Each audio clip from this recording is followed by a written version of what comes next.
Eagles. Eagles.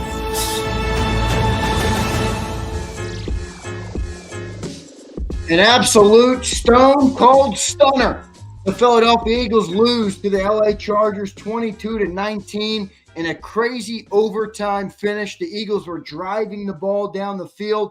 They get the LA Chargers to jump on 4th and 4, and with a chance to get in to win the game, Jalen Hurts throws his 4th interception of the day, and the Philadelphia Eagles drop their 3rd straight game and move to 8-5 on the year.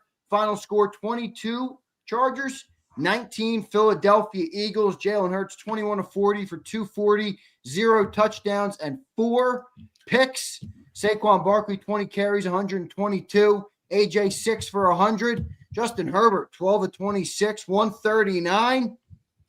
Sills, I'm in utter shock at the end of that game. I thought for sure that the Eagles were going to erase all the ugliness, come back and win the game in overtime. They were driving down. Hurts was decisive on that final drive, and the ball just doesn't go their way there in the final play. And the 4th pick of the night ends the game. What are you thinking over there in that noggin of yours, Big Sil? The game ended like the game was played the entire night. There was just mistakes everywhere on the offensive side of the ball. Can't blame the defense. Defense played their asses off. That may have been the best performance I've seen Jordan Davis play in his entire Philadelphia Eagle career. He was really outstanding. I thought Jacoby blitzed well, but the inability of the offense, I think Troy Aikman said it right all night. There was just a moment in every drive that they weren't on page with one another. A penalty here, a turnover here. I mean, the passing game, they're moments. You see the really good moments. I thought there were good moments in the game by Hurts. I thought there were horrible moments in the game by Hurts. I mean, I thought the offensive line, Aikman said it all night, that it was really a lot to do with the quarterback all night. I really did. I thought Jalen really had a nice drive going down the final stretch run there in the overtime. I thought they were going to stick it in. But, dude, I mean, let's be candid here. I mean, the offense played as good as it has played pretty much all year, but the quarterback was spotty all night. Obviously, the turnovers killed that football team tonight. Defense was great. I have no problem with the defense and how they harassed Herbert. But let's not forget something here. Herbert's playing with one hand. Yeah. In this ball game. I thought the Charger defense was outstanding tonight too, and how they played. So again, I mean, it just hasn't been on page the entire season for the Eagles offense. So again, the quarterback, I mean, what do you say? Did he play well? Absolutely not. This is one of the worst games that Jalen Hurts has ever played. 4 interceptions for Jalen Hurts tonight, including the game-ending interception there. Look, I was hard on Hurts at the halftime. He did not play a good game, but I do have to add in the content. He put that ball in A.J. Brown's hands in the end of regulation to win the game. Now, I get it. It was a tough catch. It was a tough drop. I'm not saying Hurts should be exonerated from all of the picks. I'm not saying that. But the thing I love about Jalen is he does come back and make plays even after playing awful. AJ can't make that play, and that's after another drop AJ had that caused Jalen Hurts his 3rd interception of the game. AJ Brown, I mean, the highs and lows of those guys tonight were really just too high and too low. I think both of them, not their best night, obviously. But Jalen you know what, Xander? You saw phenomenal moments, and you saw the horrible lows in the game. It was just too pitchy in the game tonight offensively. Again, defensively, man, I thought they were great. I don't know how many sacks they had tonight, 7 or 8 sacks tonight. They were all over the place. And, I thought Vic called a great game. Again, too many spotty moments in that football game. Barkley had a really nice big run in that ball game. But think about that, Xander, for a second. You take that big 50-yard run away from him. I mean, what do you have, around 80 yards in the ball game? I mean, still, there were spotty moments in how that offense operated tonight. Again, like you said, I mean, AJ with drops, Hurts with turnovers in the ball game. I don't really think they played very well on offense. I think they had moments on offense. I don't think that's a thing, Sills. They definitely didn't play very well on offense. They were not very good on offense at all. No, 5 turnovers. I'll give you guys some of the team stats from the game. First downs, 19-16. Eagles won there. The total yards in the game, Eagles did out-yard them, 365 to 275. But you go down and you look at those turnovers, man.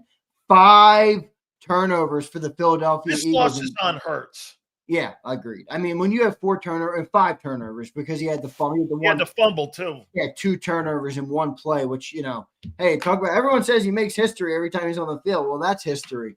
But 5 turnovers in the game, it's pretty amazing that they were even in the game, considering how good the defense played. I guess that makes more sense. But you turn the ball over 5 times, you really don't deserve a chance to win the game. So that's really the big look there. Saquon Barkley got going a little bit. He had a better night tonight. Was decisive with the football. 20 carries for him for $122, and they obviously had that 52-yard touchdown run as well. So really just a crazy game, highs and lows. But the story here shows us 5 turnovers. I mean, you know what, dude? That's probably the worst game I've ever seen Jalen Hurts play since he became a full-time starter. It's getting worse. Let's be candid here. It's getting worse. It's not getting better. I mean, why do you think that is? I thought he had some really good moments in there, but they were so far few in between from the bad moments in there. I mean, overthrows 2 in the ball game. I mean, listen, A.J. Brown didn't help him out. I thought, a year ago, remember something, A.J. had no drops. Yeah. As good as he was. That really, that was as bad. How about this? Is this a fair comment too? That's as bad as I've seen. Even though A.J. put numbers up tonight, that was as bad as A.J. I've seen him. Same thing there, right? Dropping the ball. Highs and lows, right? You see some great plays, some great moments, some good route running, some good effort, great catches, and then you see the negatives. You see the lack of effort on that 3rd interception where you got to make that catch. The first play of the game for the Eagles, where you go deep to A.J. Brown. I mean, that ball goes through your hands. A.J., you got to catch that football, man. You got to catch that. You're not a top 5 receiver in the game. At the end there, in regulation. That was probably the best pass of the night for Jalen Hurts that A.J. dropped in there. Absolutely. And by the way, I thought that pass in the end zone that he had, that A.J. couldn't hold on to it, I actually thought that throw was awful good. That's what I'm talking about. That was the best play of the game. That was a really great throw. Really good. And I thought he had some throws, but overall as a game, that's the worst football game I've seen him play since he's been a Philadelphia Eagle. So how loud do you think the noise is going to get this week around this? It's going to get big, right? Tremendous, because also, too, I thought it was spotty play calling in the ball game. Once again, what'd you make of Nick going for that on 4th down and not going for the kick there, too? Where, in overtime? Yeah, in overtime. Well, it worked out because of the flag. It worked out because they jumped off sides. I liked it because Elliott's missed 5 field goals in the last 7 I get it. Yeah, so that's not a 48-yarder tonight. Yeah. So, I didn't feel too confident there with the 60-yarder. So, I was good with the decision to go for it. Obviously, it worked in Eagles' favor getting the flag. Yeah. The defensive line tonight, Sills, they deserve a lot of credit. They were spectacular. And Vic Fangio, man, a lot of different creativity with what they did with No Carter. They moved Phillips on the inside. They put Jalix on the inside. They put Brandon Graham on the inside. They moved everybody all over. Bro, they held them to under 300. Anytime you see the number 275 and you see a defense hold a team to 275 yards of total offense, they really did a really great job at being able to really stop. But what really was and kept the thing going, I'll tell you what won the game. What won the game for the Chargers was Dicker the kicker, and also it was Herbert's wheels. Legs, thank you. His wheels won that ball game. You know what bothers me about that, dude? Herbert doesn't do that because he's a better runner of the football than Hurts. He does that because he wants to. That's a will. And that's an effort thing, though. Jalen's not less athletic than Herbert. Jalen's not slower than Herbert. Jalen's not a worse runner than Herbert. He doesn't get those yards anymore because it appears to me he doesn't want to get hit anymore. And that's why he constantly goes down before he gets contact. That bothers me in a game like this where, those runs that how many rushing yards did Herbert have tonight? 66 on he had 66 on 10 carries, 6.6 yards per carry. Which, if you think about it, that was one of the only reasons that they were moving the sticks. I thought Quinyon Mitchell was spectacular tonight. Yeah. I Cooper mean, he Machine, shut everybody down. Cooper Machine, Lad McConkey. Man, can that dude, can he tackle in space? I thought the defense did a great job tonight. This is nothing on the defense. The defense actually kept that football game close. I mean, Zander, we can't deny it any longer. The quarterback's just not playing well. He's not. No, he's no just doubt. not playing well. I mean, what do you there's think no way around this. Where do you put it? Do you think it's coaching? Do you think it's bad play calling? Do you think he's out of rhythm? Do you think he's lost? I think he's not evolved. I just think he's not evolved since 2022 as a passing quarterback in this league. He's too spotty. He's too streaky. There's massive highs and lows now in these games. I mean, and you're seeing the inability and the limitations of the quarterback to be able to make plays consistently and be consistent. By the way, you said something interesting.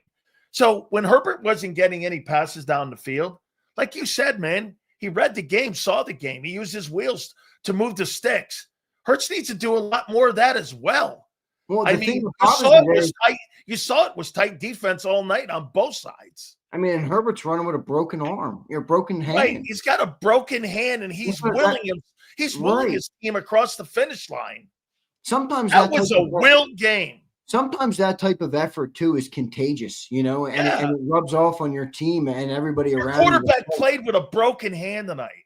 Yeah, and he was fearless with it. I mean, running the ball like crazy, right into the teeth of the defense several times in that game tonight. So, pretty crazy ending there. The Eagles, I can't believe they have now fallen to 8-5. They're losers of 3 straight games. And if you can believe this, they've now given more life once again, a shot of life to the Dallas Cowboys. I don't think the Cowboys are going to come back and win it. I don't, to be clear. I don't either. There's too short of games left. But dude, put them out of their misery. I mean, we're letting them around here. We're letting them hang around. And sometimes when you let people hang around, they take advantage of it. So Eagles sitting at 8-5 right now. They are not going to have good seeding here for the. I don't know where they are in the NFC after that loss. I'm assuming they're still going to be in the 3-hole. Right, because the Buccaneers are 7 right. The Buccaneers are like 7-5 or 7-6 right now. So they're still in that conversation there where they're in the 3-hole right now. But, bro, I mean, holy cow, you're lucky the Cowboys got off to a slow start this year because they'd be fighting for the NFC East crown right now. Do you realize since the opening month of the season, this football team in the last 9 games is 4-5? Take out September, which you call the liars month. Many call it the early preseason in the NFL, and they're 4-5 in their last 9 football games. 4-5. I mean, doesn't that when you watch great ball right now? When you watch this team, isn't that kind of representative of what you see? Yeah, 4-5. Yeah, right. Yeah. I mean, that doesn't surprise me. 500 football right now. Yeah. That doesn't surprise me at all. 4-5. Your offense is the most inconsistent offense I've ever seen. There's moments where the offense literally cannot move the football. They again had Can't blame Barkley tonight. Can't blame the O-line tonight. I'll throw some of the blame on AJ for dropping those passes. Bro, this was all Hurts tonight. It was Hurts. All Hurts. Yeah, the thing I don't like about AJ is like you put up this stink, and I get it. I understand you want to pass the ball, and I think what AJ was saying has proven to be true. But when you do get the ball, I don't care about that. When you do get the ball now, you got to make plays on the ball. And Jalen put it there for you multiple times. At least in my opinion, he did. And he did. I really thought AJ should have made plays on there, and I think he deserves some blame there as well. Yeah. So, but. Look, the story is, as Sileo mentioned, 5 turnovers for Jalen Hurts tonight. I don't know if he's ever had a 4-interception game, but he had one tonight, including a play that included. What did you make of that play, dude? 2 turnovers in one play? 3 turnovers in one play. That was as crazy of a football play I've ever seen. Right? By the way, this is a junior 2023 meltdown. Are you going there? You think it's come to that point? Yeah, I do. You've lost 4 in a row? I mean, dude, you lost 4 or 5? This is a junior meltdown, is it not? Yeah, no, it is. I mean, you've lost 3 games straight. They went from 8-2 to 8-5. And let's be real here. I know a lot of people. Were you not at one time 6-2? Well, I think you still got to get into, the mode of, all right, we want to get into the playoffs, but my feeling is they're not winning a playoff game playing like this. I mean, this team's not a playoff. They're not winning a playoff game playing like this. So then the question is, By the way, do you look at the Chargers and go, the Chargers are going to win the Super Bowl? No, but I look at a team that fights pretty hard with a lot of injuries on that offensive line. I'll tell you what, I think they're as talented, if not more talented, than the Chicago Bears. I mean, and they lost both their OTs. Quarterback had a broken hand. Come on, dude. That team was limited tonight and still won the ball game. Hey, I mean, you don't want to call it yet 2023 meltdown. I mean, it's hard to deny it. It's hard to push back on you. I don't really be over the last 9 ball games. You're 4-5. You're 4-5, and you're losing to playoff teams now. So this is Hurts' final initial stat line, 21 of 40, so just over 50% completions, 240 yards, 0 touchdowns, 4 interceptions, and a 31.3 passer rating. And the Eagles fall to 8-5 on the season. We're going to be joined by John McMullen in a little bit here, probably 5 to 10 minutes. We'll get John McMullen's takeaways from the game as well. Hurts had 4 carries for 8 yards. So anybody who thought the running game would come to play for Jalen Hurts, that did not come to play tonight. Sills, what did you make of the coaching tonight, man? The play calling, the coaching, everything involved. I think tonight was simply more player execution, but I did think there was moments there where you see it as well, where you're just like, why do they do this? I don't understand why they make these play calls in certain moments, but what'd you make of it? Aikman was talking about it all night, that it was just not on the same page. He goes, it was like they're late, and he kept bringing it up. By the way, I didn't think that Troy Aikman was very kind tonight. I thought he was in the overtime to Jalen Hurts as he was moving the sticks, but he was making comments all night. See, this is a part right here when he was talking about missing a wide open guy, because when he sees his first read, he immediately moves out in the perimeter. I thought Dallas Goedert played great tonight. I thought Dallas Goedert was a really big-time ball player tonight because he was threatening the middle of the seam. But again, Zander, they're just not on the same page. And for the coaching, again, it just looks spotty. Like the coordinator's not on the same page. The coordinator, the players, drops, sacks. That was a terrible sack he took in the ball game too. But again, I mean, they're just all over. They're not on rhythm. We talked about it. The quarterback is not really a rhythm guy. Well, tonight it was accentuated even more. There was just no rhythm. The only time I really thought they got into rhythm was in the overtime. I know. That was a beautiful. When they were driving the ball down the field, I did like you. I thought they were going to go take it in. I'm like the Eagles are going to come and win it in very Eagle fashion. Hurts will have horrible all night, 4 turnovers, 0 touchdowns, and he'll win the football game. In very Eagle fashion, but it obviously didn't work out that way. That was, by the way, that was a really good defensive play on that final interception. Yep. I mean, that ball. I don't know who that guy was. Number 20 on their defense, on their secondary. I mean, that was a hell of a play by him to tip that ball, and then the other guy sealed the interception to seal the game. That was pretty crazy finish there. But yeah, bad all around, Big Sills. Bad all around for this football team. Bad for Jalen Hurts, and now they're on a slide. And I think the point now is, all right, when does the slide end? I think it probably ends next week from a losing perspective, going up against the Raiders. I mean, it almost feels like a gimme game. I think that game's back in Philly too. So feels like a gimme game, but funny, we were saying that when we were getting ready to play the Arizona Cardinals and the New York Giants a year ago. So, I mean, boy, I got to tell you, man, that offense, I mean, outside of the overtime, drops, quarterback play, I mean, I really didn't think the offensive line was all that awful in that game, even with the guys coming in. Good. I didn't have a problem with that. Quarterback and AJ dropping passes like that. As I said, the best rhythm they had in that game was in the overtime drive. Yeah, I agree. And then obviously it ended the way it did. We got John McMullen in the green room. Let's go to him right now. He's coming up in just a second. Eagles lose the game tonight, everybody, 22-19. Their 3rd straight loss. They fall to 8-5 on the season. and things are still up in the air. Let's go to John McMullen, who joins us right now here on the JAKIB Postgame Show.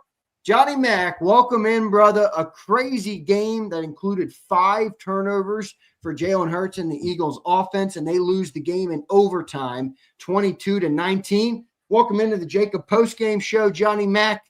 What's your first thoughts on that game, brother?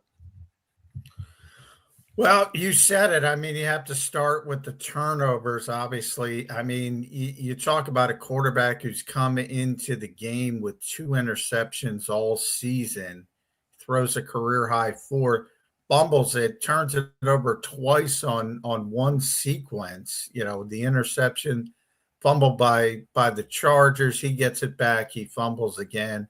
Just incredibly uncharacteristic, and you know, it deflates what was a tremendous performance, I thought, by the defense, especially the pressure. I know at one point, Next Gen Stats had to check it when they updated, but at one point they said this was the highest pressure percentage in the Next Gen Stats era ever.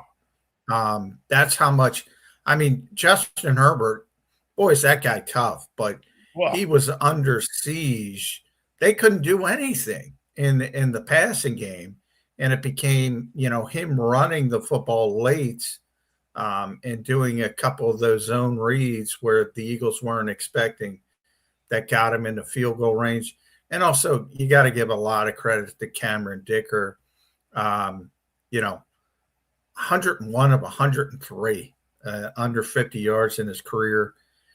Ties it, then hits the 54-yarder in overtime. But, you know, I got to tell you, I was thinking this was going to be the typical, and I would come on and I would talk about Jalen Hurts is one of the few quarterbacks I've ever seen who can play poorly, and then make a couple plays and go win a game and not let it affect him. And it was looking like it was going to happen.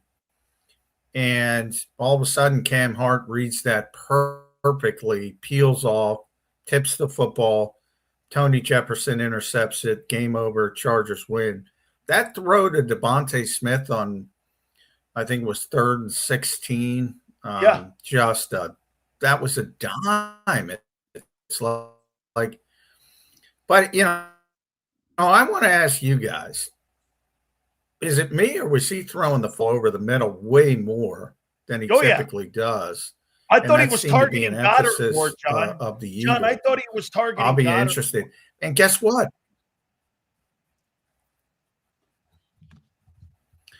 That's not the strength of their game, throwing the football over the middle. And when you throw the football over the middle, that throw to A.J. Brown over the middle, look, it was too high, but A.J.'s got to catch that ball. He doesn't catch the ball. That turns into an interception. Boy, this team just can't figure it out offensively. And they did get Saquon going early in the game, number of nice runs, plus he had the 52-yard touchdown off the tweak of the tush push. So a good game from Saquon Barkley, good game from Dallas Goedert. You got numbers from A.J. Brown, but just a terrible game by the quarterback. And when your quarterback is turning it over 5 times, you know, it's amazing you're in the game. It's amazing it's in overtime. It's amazing you're within whatever it was, 20 yards of winning the football game. You know, they shouldn't have been in that position. One of the worst games Jalen Hurts has ever played as a starting quarterback. Hey, John, let me go here with you on this. It's seemingly the offense is just getting worse and worse and worse and worse. I mean, it's the quarterback I'm really singling out here. Troy Aikman was singling it out all night long. You know, the only time that Troy really gave him some flowers was really in the overtime drive. But, man, it's so spotty. There's so many highs and lows, John. Do you agree with that, John, that the highs and lows right now are showing you really what the inconsistencies are with that offense because the quarterback's so high and low right now?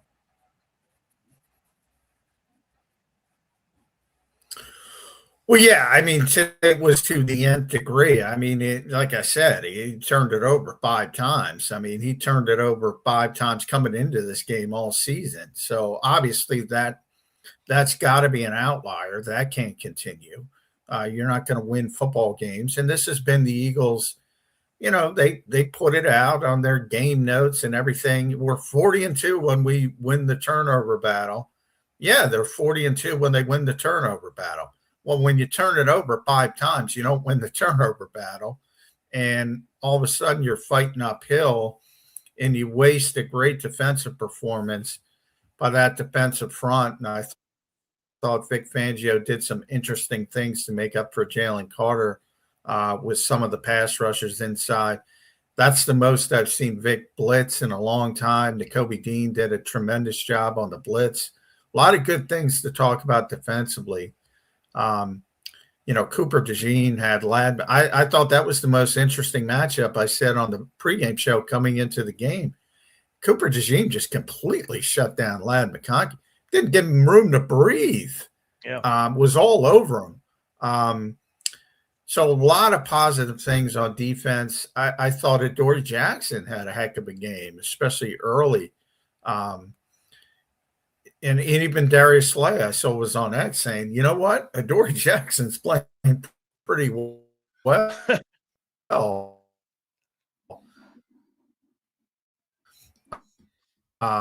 For all those people that want the Eagles to work something out. But tremendous things about the offense is just.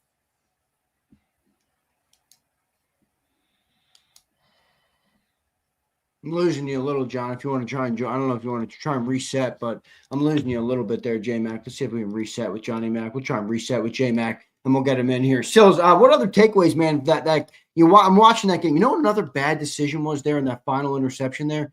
That was a first down throw. Yes. In field goal range. I mean, to push that ball into that window doesn't make a whole lot of sense there when you have first down, you're in range. But that's the aggressiveness of Nick Sirianni and how they approach things, being aggressive in that moment there and looking at how your team and how your offense is played. That's what I was talking about, Zander, about a feel for the game. You got to have a feel for the game, don't you? You know that offense. Do you know what I really liked about Jim Harbaugh? Every time Jim Harbaugh got in field goal range, he kicked it. He took the points.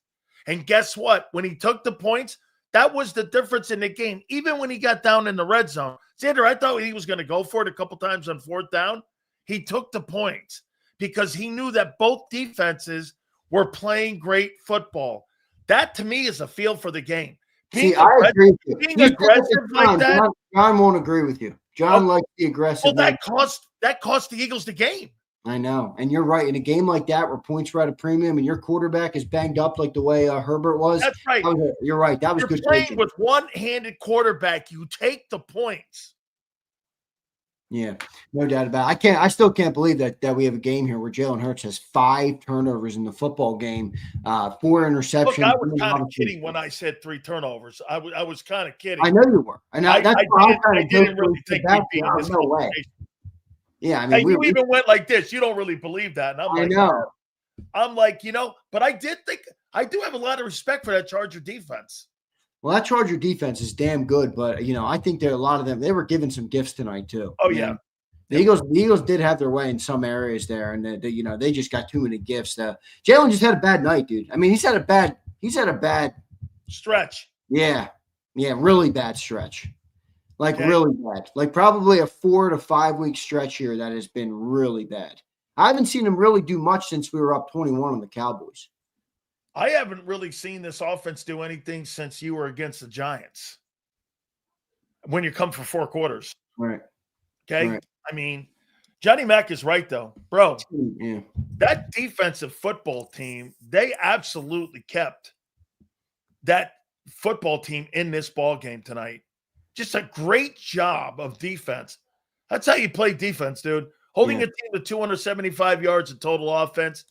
That's how you keep teams in a game. Yeah. John, we got you back by phone, brother. Yeah, I had to go phone. I don't know what's going on with my all good. Better, because I can hear you more clear this way. John, talk to me about A.J. Brown, man. I'm not trying to come down on him hard, but he had, again, highs and lows, dude. I mean, you said it in your initial reaction where Jalen has this perseverance factor, and he makes this big throw in the end of regulation there that really would have iced the game probably and put the Eagles ahead. A.J. Brown drops the ball. Similarly, earlier in the game, third interception that Jalen has. I know the throw is a little high, but You got to A.J. make Brown that. throw out that football, and it goes right into the defender's hands. A lot of highs and lows from A.J. Brown tonight, John. What'd you make of A.J.? Yeah, I agree. I mean, AJ says it, and he'll be the first to say it. And, he wants the ball in big spots. And, he trusted him over the middle of the field. Again, a little bit high, but you get two hands on that football as a star receiver, you got to come down with it. And then you bring up the throw, which was his best throw of the night. I think even better than the dime to DeVonta Smith over in the middle of the field. It should have been a touchdown.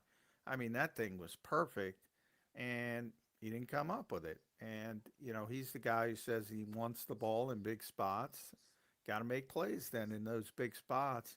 And today didn't did it. The numbers are good, but, yeah, way too much, I would say, left on the field by A.J. Brown in that game tonight. I don't think there's any question you can say that, and that's a fair critique. How about this, John? There were really great numbers and some really bad moments for A.J. Brown tonight, and that's kind of what I thought that game was. And I got to tell you, too, I was just talking to Zander. I love the fact that every single time that Jim Harbaugh got into field goal position, he took the points. He knew his quarterback was one-handed. He knew that his quarterback and that defense on the other side was playing lights out defense, and that points were going to be a premium in that ball game. That's what won the game for him. He knew he had a spectacular kicker. You mentioned his numbers. He had a one-handed quarterback in that game. The Eagle defense was playing spectacular when it came to getting pressure on them. And Harbaugh, every single time, took the points because he knew his quarterback was injured in this ball game. Yeah, John, I know you don't agree with that. Yeah, John, I know you probably won't agree. Hold on, John. I know you probably won't agree with that, but that's what won the game tonight. Oh, it did win the game tonight. Obviously he won the football game.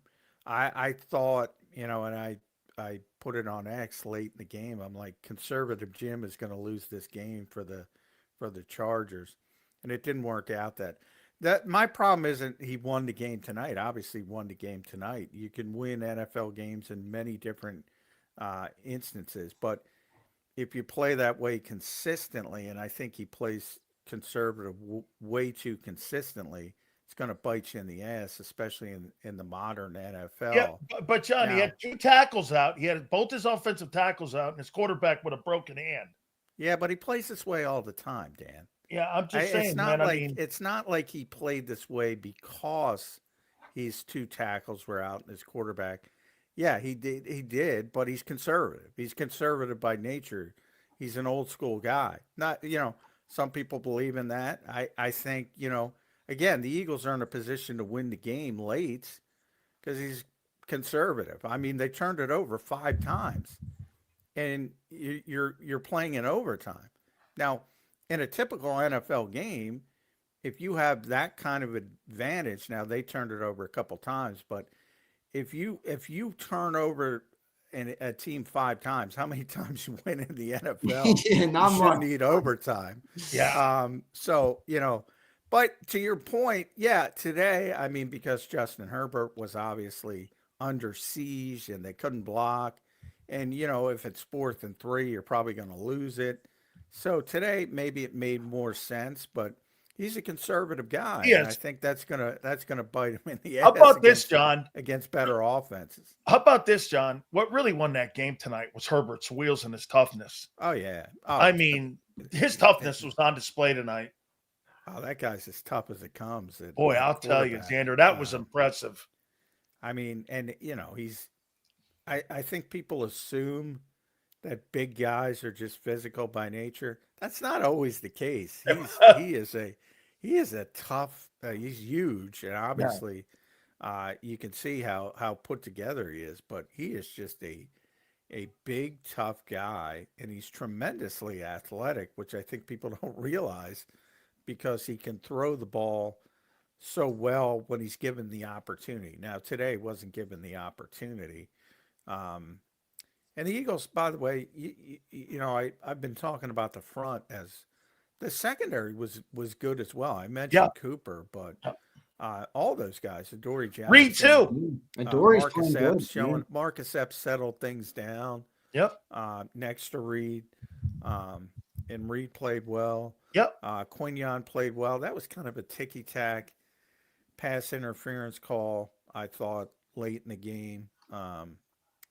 I guess you could call it on him, but that was kind of ticky-tack. And generally, they didn't even look Quinyon's way, so you can't say anything too poorly on Quinyon, even with the penalty. But, the defense, it was all A's across the board. I thought they did a tremendous job, other than the first drive. And really, the first drive was just one play, the 60-yard. They let Vidal get loose out the back door, and it's a mistake. But if you take out that, it was pretty much a tremendous defensive performance. And the offense, it just couldn't get it done again. There were some nice moments, but the consistency, the turnovers, the drop passes, the penalties in key situations. AJ had a touchdown taken off the board by a holding call, and it was a legitimate holding call. Yeah. So, Yep. People might complain about that, but there was a hold. And it's just, week 14 going into week 15, I don't think it's changing. At this point, you kind of are what you are. Now, presumably they're going to clean it up. And Yeah, right. You can play better. I know. Yeah. They're not going to turn it over 5 times. But it's week 14. We keep saying this. Well, no. I don't believe they're going to turn the ball over like they did tonight. I completely agree. But to what John was saying, a hold here, a drop pass here, a overthrow here, a sack here, that's what's killing these drives. Aikman was pointing that out all night long. That's been a problem with the offense all year long. To your point, John, it's been one thing per sequence when it comes to when they get these drives: a hold, a guy getting a sack, a drop pass, a offsides, a penalty, illegal procedure. It's been something like that where they just haven't been on the same page. It's too many pitches in the swings for it to be in rhythm. They just haven't been in rhythm, really, except for the New York Giant game this year.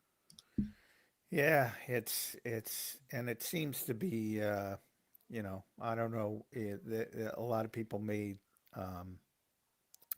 a big thing about Nick Sirianni spending more time with the offense leading up to this game. I don't know if that's going to go over well after 5 turnovers. It seemed to me, and again, I'm sure the people there will ask the questions, but it seemed to me they were really, almost forcing the idea of throwing the football over the middle of the field because they've avoided that. And it didn't work out too well.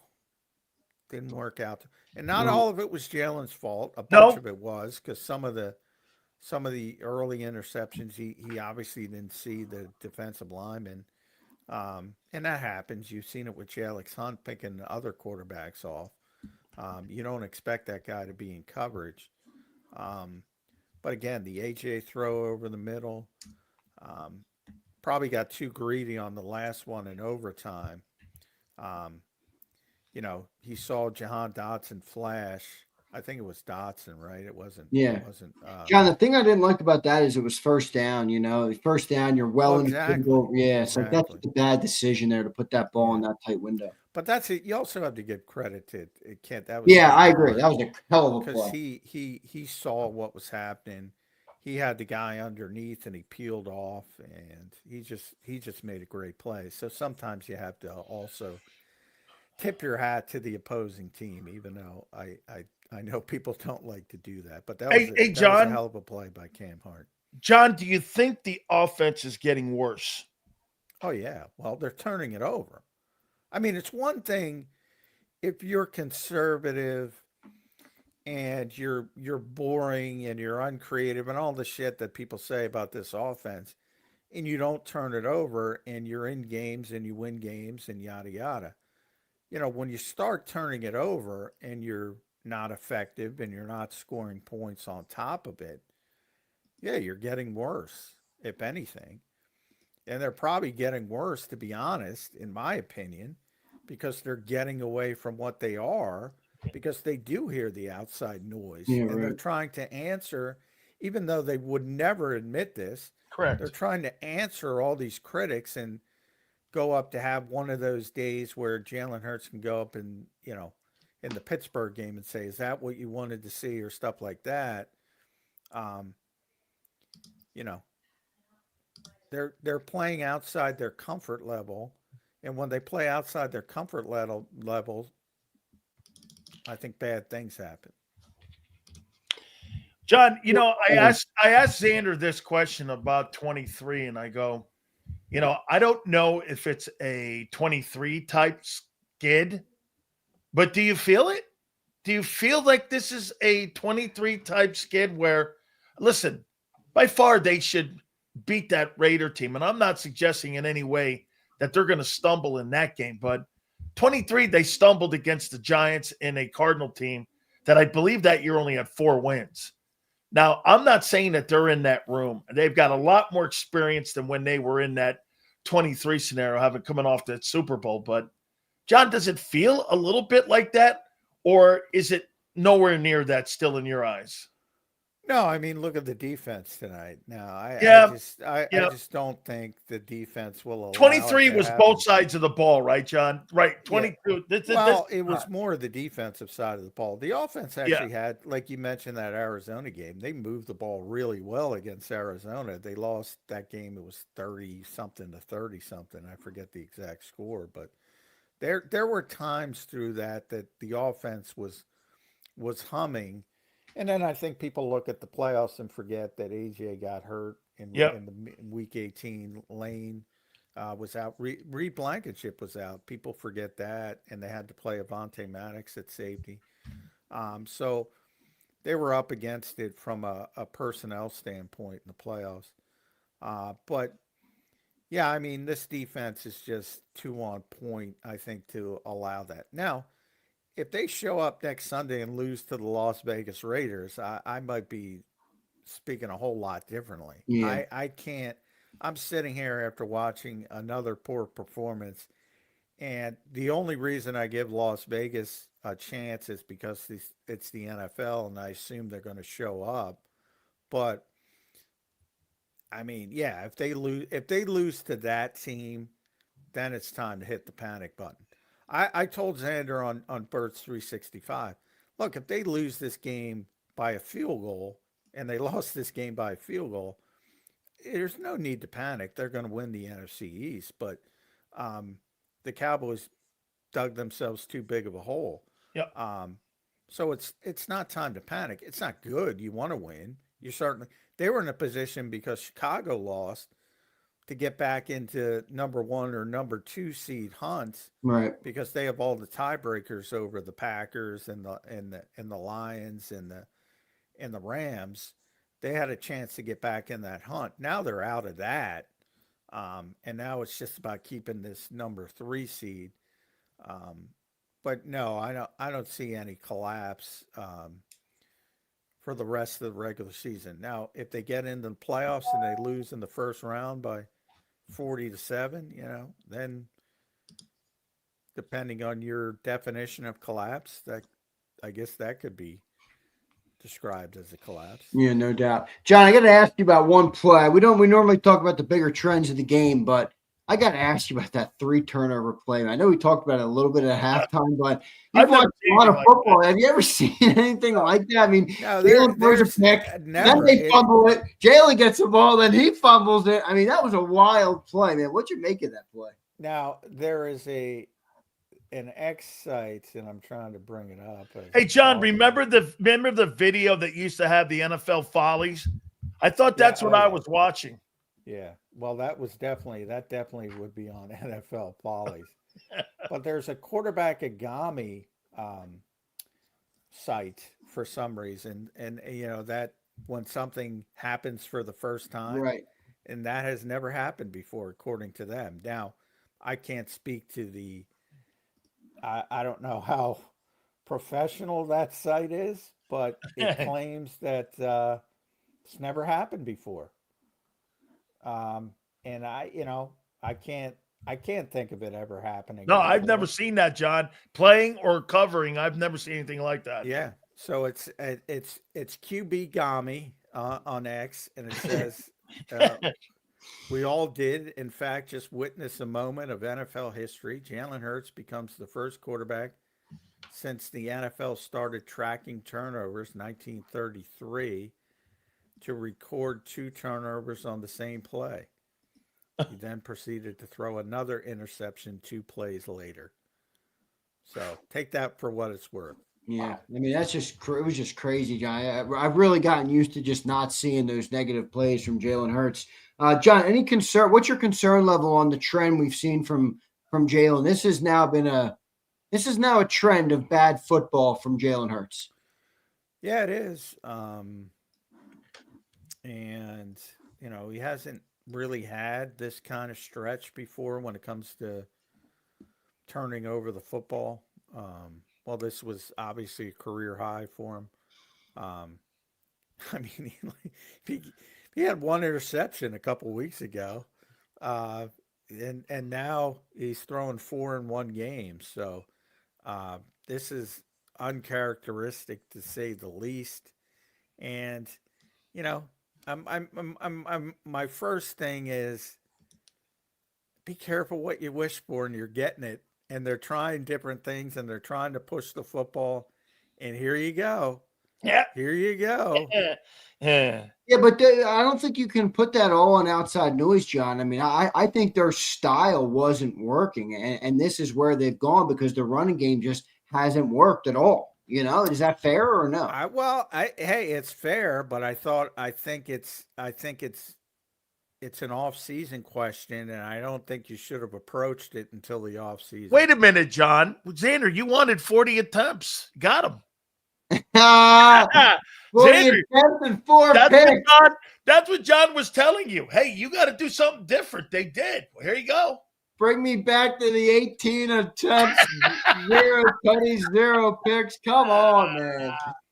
I don't know. I didn't think it would get this bad. I think this is an outlier for sure, obviously, with the 4 picks. Don't you see the more volume, the more ability that this team doesn't have to play on rhythm. Yeah. They have to have the running attack leading the way, not the passing attack. And to what John said, you're throwing across the middle and you're throwing the ball 40 times in a game. That's a remedy for a L for the Eagles. They're 23 to 26 passing attempt team with 38 rushing attempts. That's who they are. Yeah.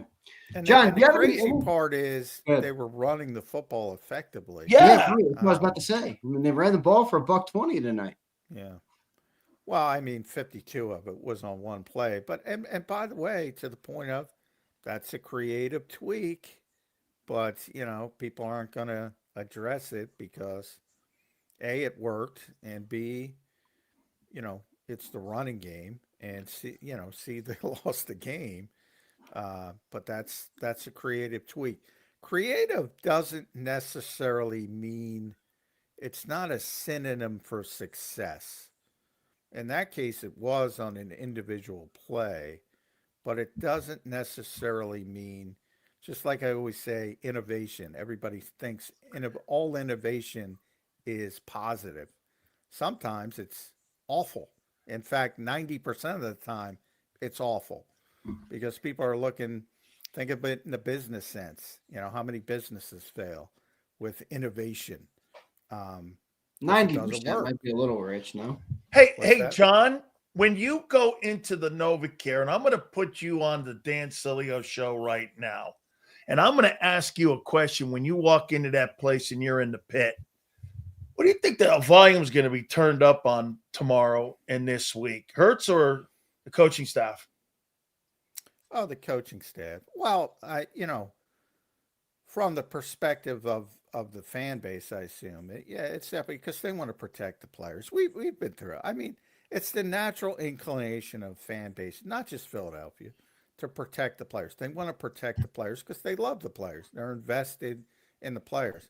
Nobody buys a Nick Sirianni jersey or a Kevin Patullo jersey. They're invested in the players. So they don't want to hear bad things about the players. It's just natural. Now, then you have the extremes who, want to bench Jalen Hurts or go in that nature and go to Tanner McKee, our guy Pumper. I'm sure is already. Well, I mean, John, to be pumping that fair, out. a lot of people have expectations for this offense. It sucked all year, and now you top it off. You put some icing on the cake with 5 turnovers. I mean, it doesn't surprise me at all. I'm not saying they're right, but it doesn't surprise me at all that there's a lot of benching 12 comments. months ago, this kid won the Super Bowl MVP. You're going to bench him? I'm not saying that. It's hilarious, and that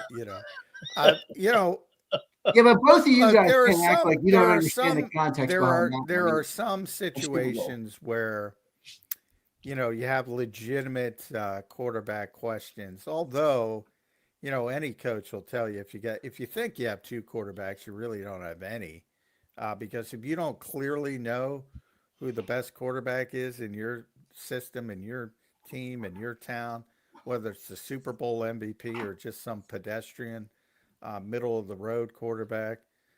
If you don't know that, you're probably going to have a bad football team. And the Eagles know who their best option is. Doesn't mean everything's going to be peaches and cream every week, as you see. That's just not the NFL. I mean, Justin Herbert, I can't say enough good things about Justin Herbert watching that game. Everything about that kid I love. Yeah. And look at his numbers today. They were disastrous. Wasn't his fault. John, you know what it brings up to me too, though. When By the way, Xander, I think he's taken on the personality of his coach. Well, you could argue it's the other way around too. Oh no, Harbaugh played like that. Oh, Harbaugh, you're talking about Herbert. I'm talking about Herbert. Harbaugh. Well, I'm telling you, another Justin Herbert was 12 of 26. This is one of the best pure throwers of the football in the NFL. He was 12 of 26 because he was under siege all day, not to mention the physical issues. There's nothing you can do, but when that kind of thing happens and you're still fighting and clawing and getting your team to the finish line, that's pretty impressive, which is the same things we say about Jalen Hurts a lot of weeks. Fighting and clawing to get to the finish line. Well, you just saw it from the other side. They had to bandage that damn wound 4 times. Yeah. And he's still out there. Because nobody wants to see Trey Lance, believe me. No. They really didn't want to see Trey Lance. No. John, you know what highlights to me, and you tell me if I'm way off base on this, which maybe you will. I watched Justin Herbert with a busted hand, and while I do recognize how athletic he is, and you pointed that out, I agree with you. Very athletic, maybe even underrated in the athleticism department, speed department, for such a big player and a great arm player. That running that he does, that's will. That's want to me. He wants to do it. He's willing to do it. He's willing to put his body on the line. I don't see that from Jalen Hurts anymore, John. I mean, every time he runs, he sits down backwards. He doesn't want to take a hit no matter where he goes. Doesn't matter how much space is in front of him or not. I mean, it almost seems like he's running away from contact at every turn, John. And, I know that was reported this week. He wants less QB runs. Am I off my rocker talking about it like that, or do you think that's a fair way to look at it? Well, yeah, I think they've managed him throughout the season. I think you're seeing a little bit more of them trying to go in that direction. But he does, he's very, he's been hurt twice in December trying to run the football. So I think the goal was to get him to December and then amp it up as you get to the playoffs. And we'll see how it shakes out. You're also, he's got this long history of being a difference-making runner, whereas Justin Herbert is sort of surprising people with his ability to run. So I think it's a little bit different from that perspective. He pulls it on the zone read, and nobody's expecting that. You saw Jalen Phillips and I forget who else crash because they're like, he's not keeping the ball. Whereas, obviously everybody's very cognizant that Jalen Hurts might keep the football.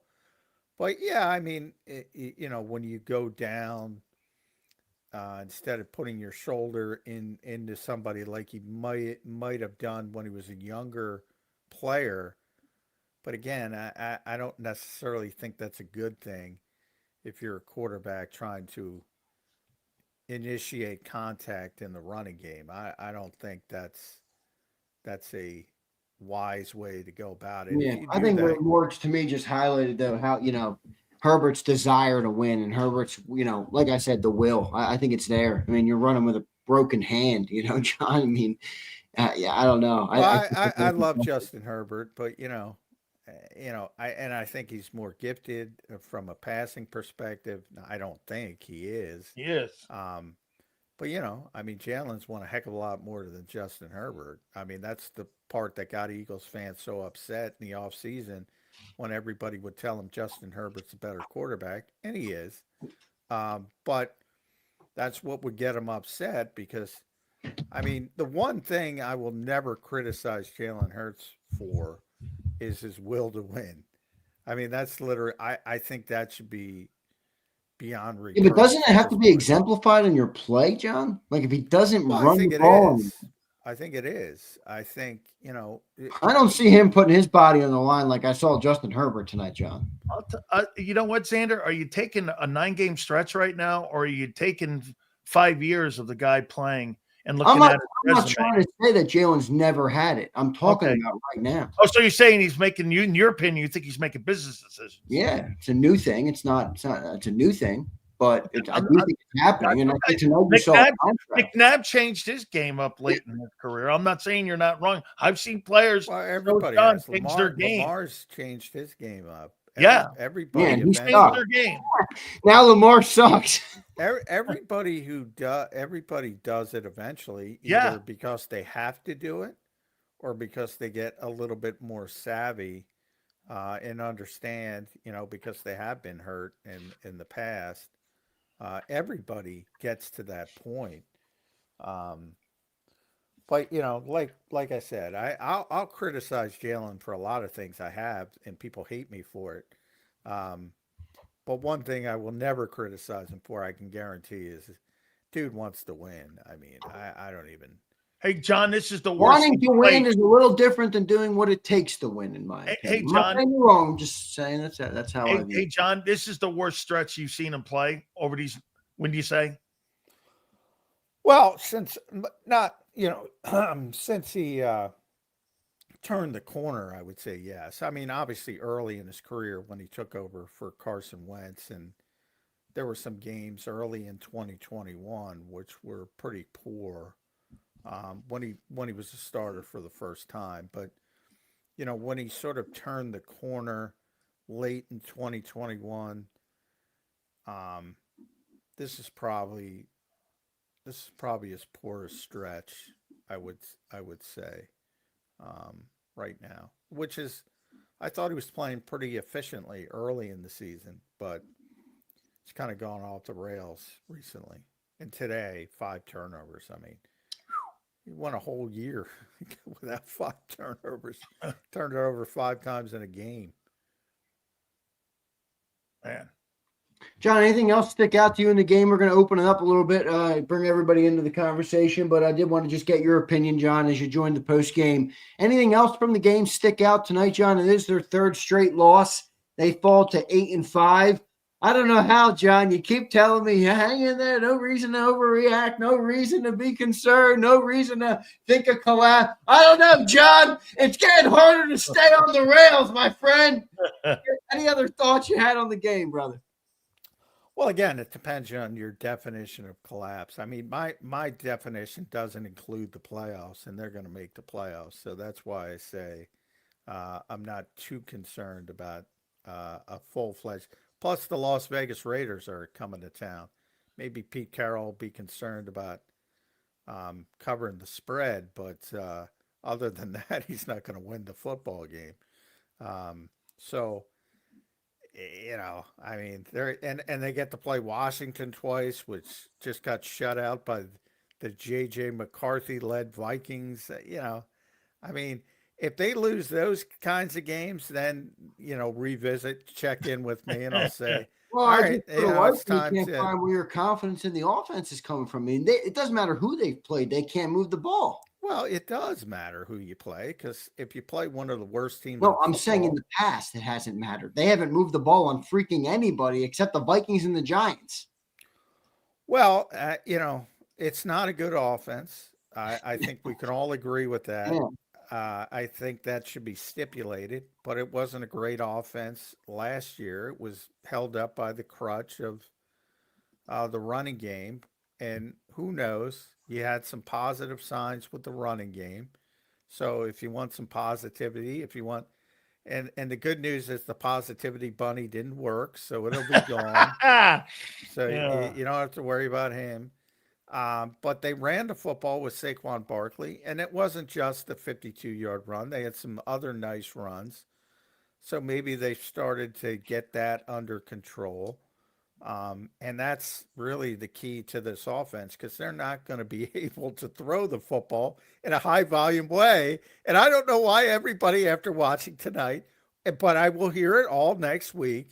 Why don't they do this? Why don't they do? Well, you just saw it, evidence of it.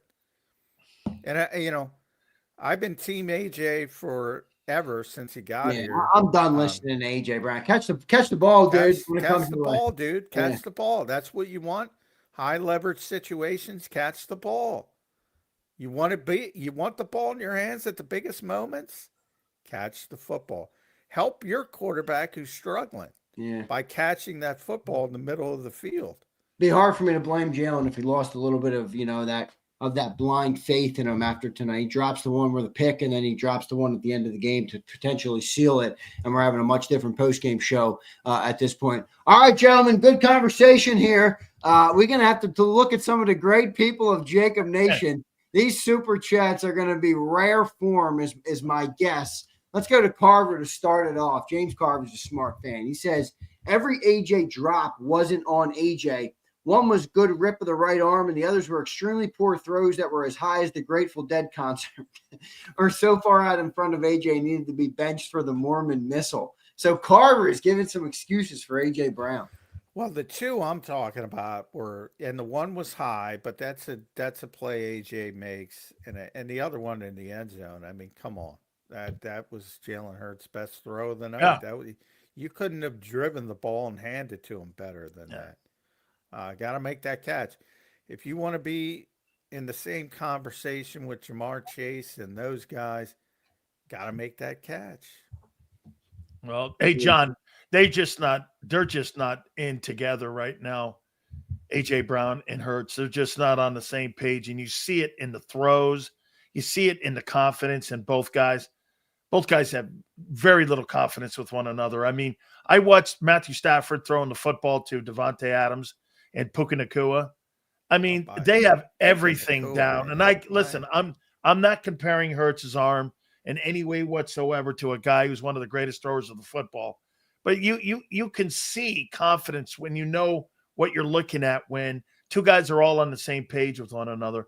And that may be a poor example because of how gifted Stafford is on throwing the ball. But you've seen it before, John, with limited quarterbacks. I've seen it with Sam Darnold and the guy up in Seattle, the kid from Ohio State. I mean, those guys are on the same page. I mean, it just seems to be a lack of confidence between the two dudes.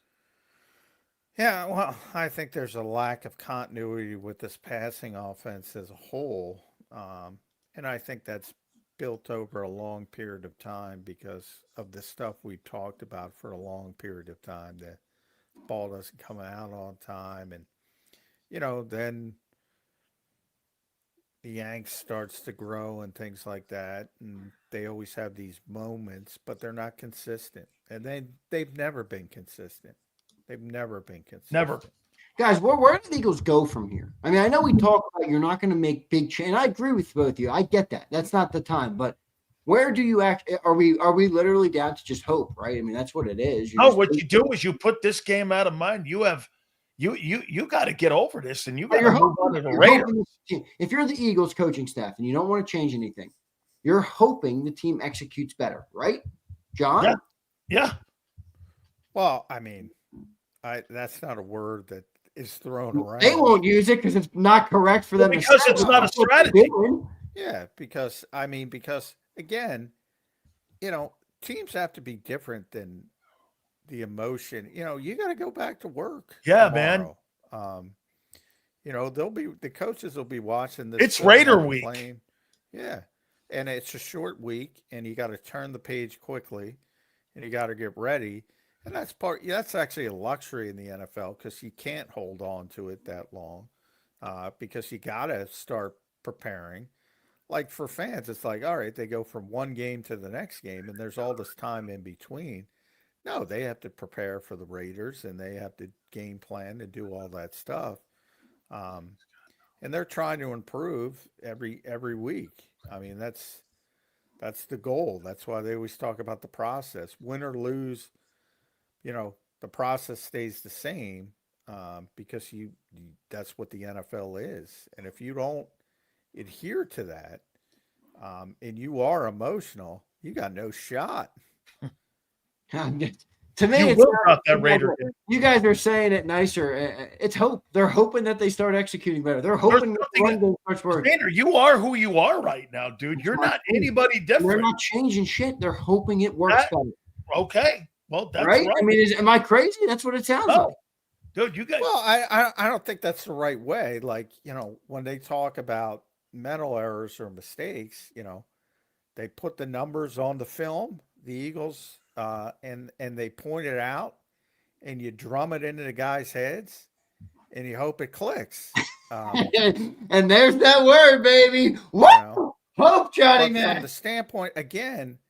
From the standpoint of that's for the people that think the coaches are at fault, they're not on the field. Anybody who thinks they're telling, whomever not to false start in a key situation, they're not on the field. Hey, John, I know this, man. If we were on that plane and Jimmy was on the plane, nobody's getting a dinner tonight flying back home. Yeah. I'll tell you that. That ain't happening.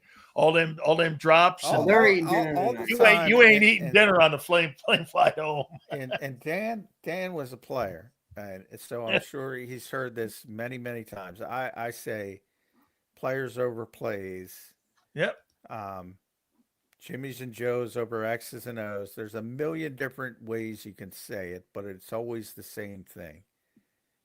All right, so both of you laughed at the quarterback conversation in terms of people looking to the bench.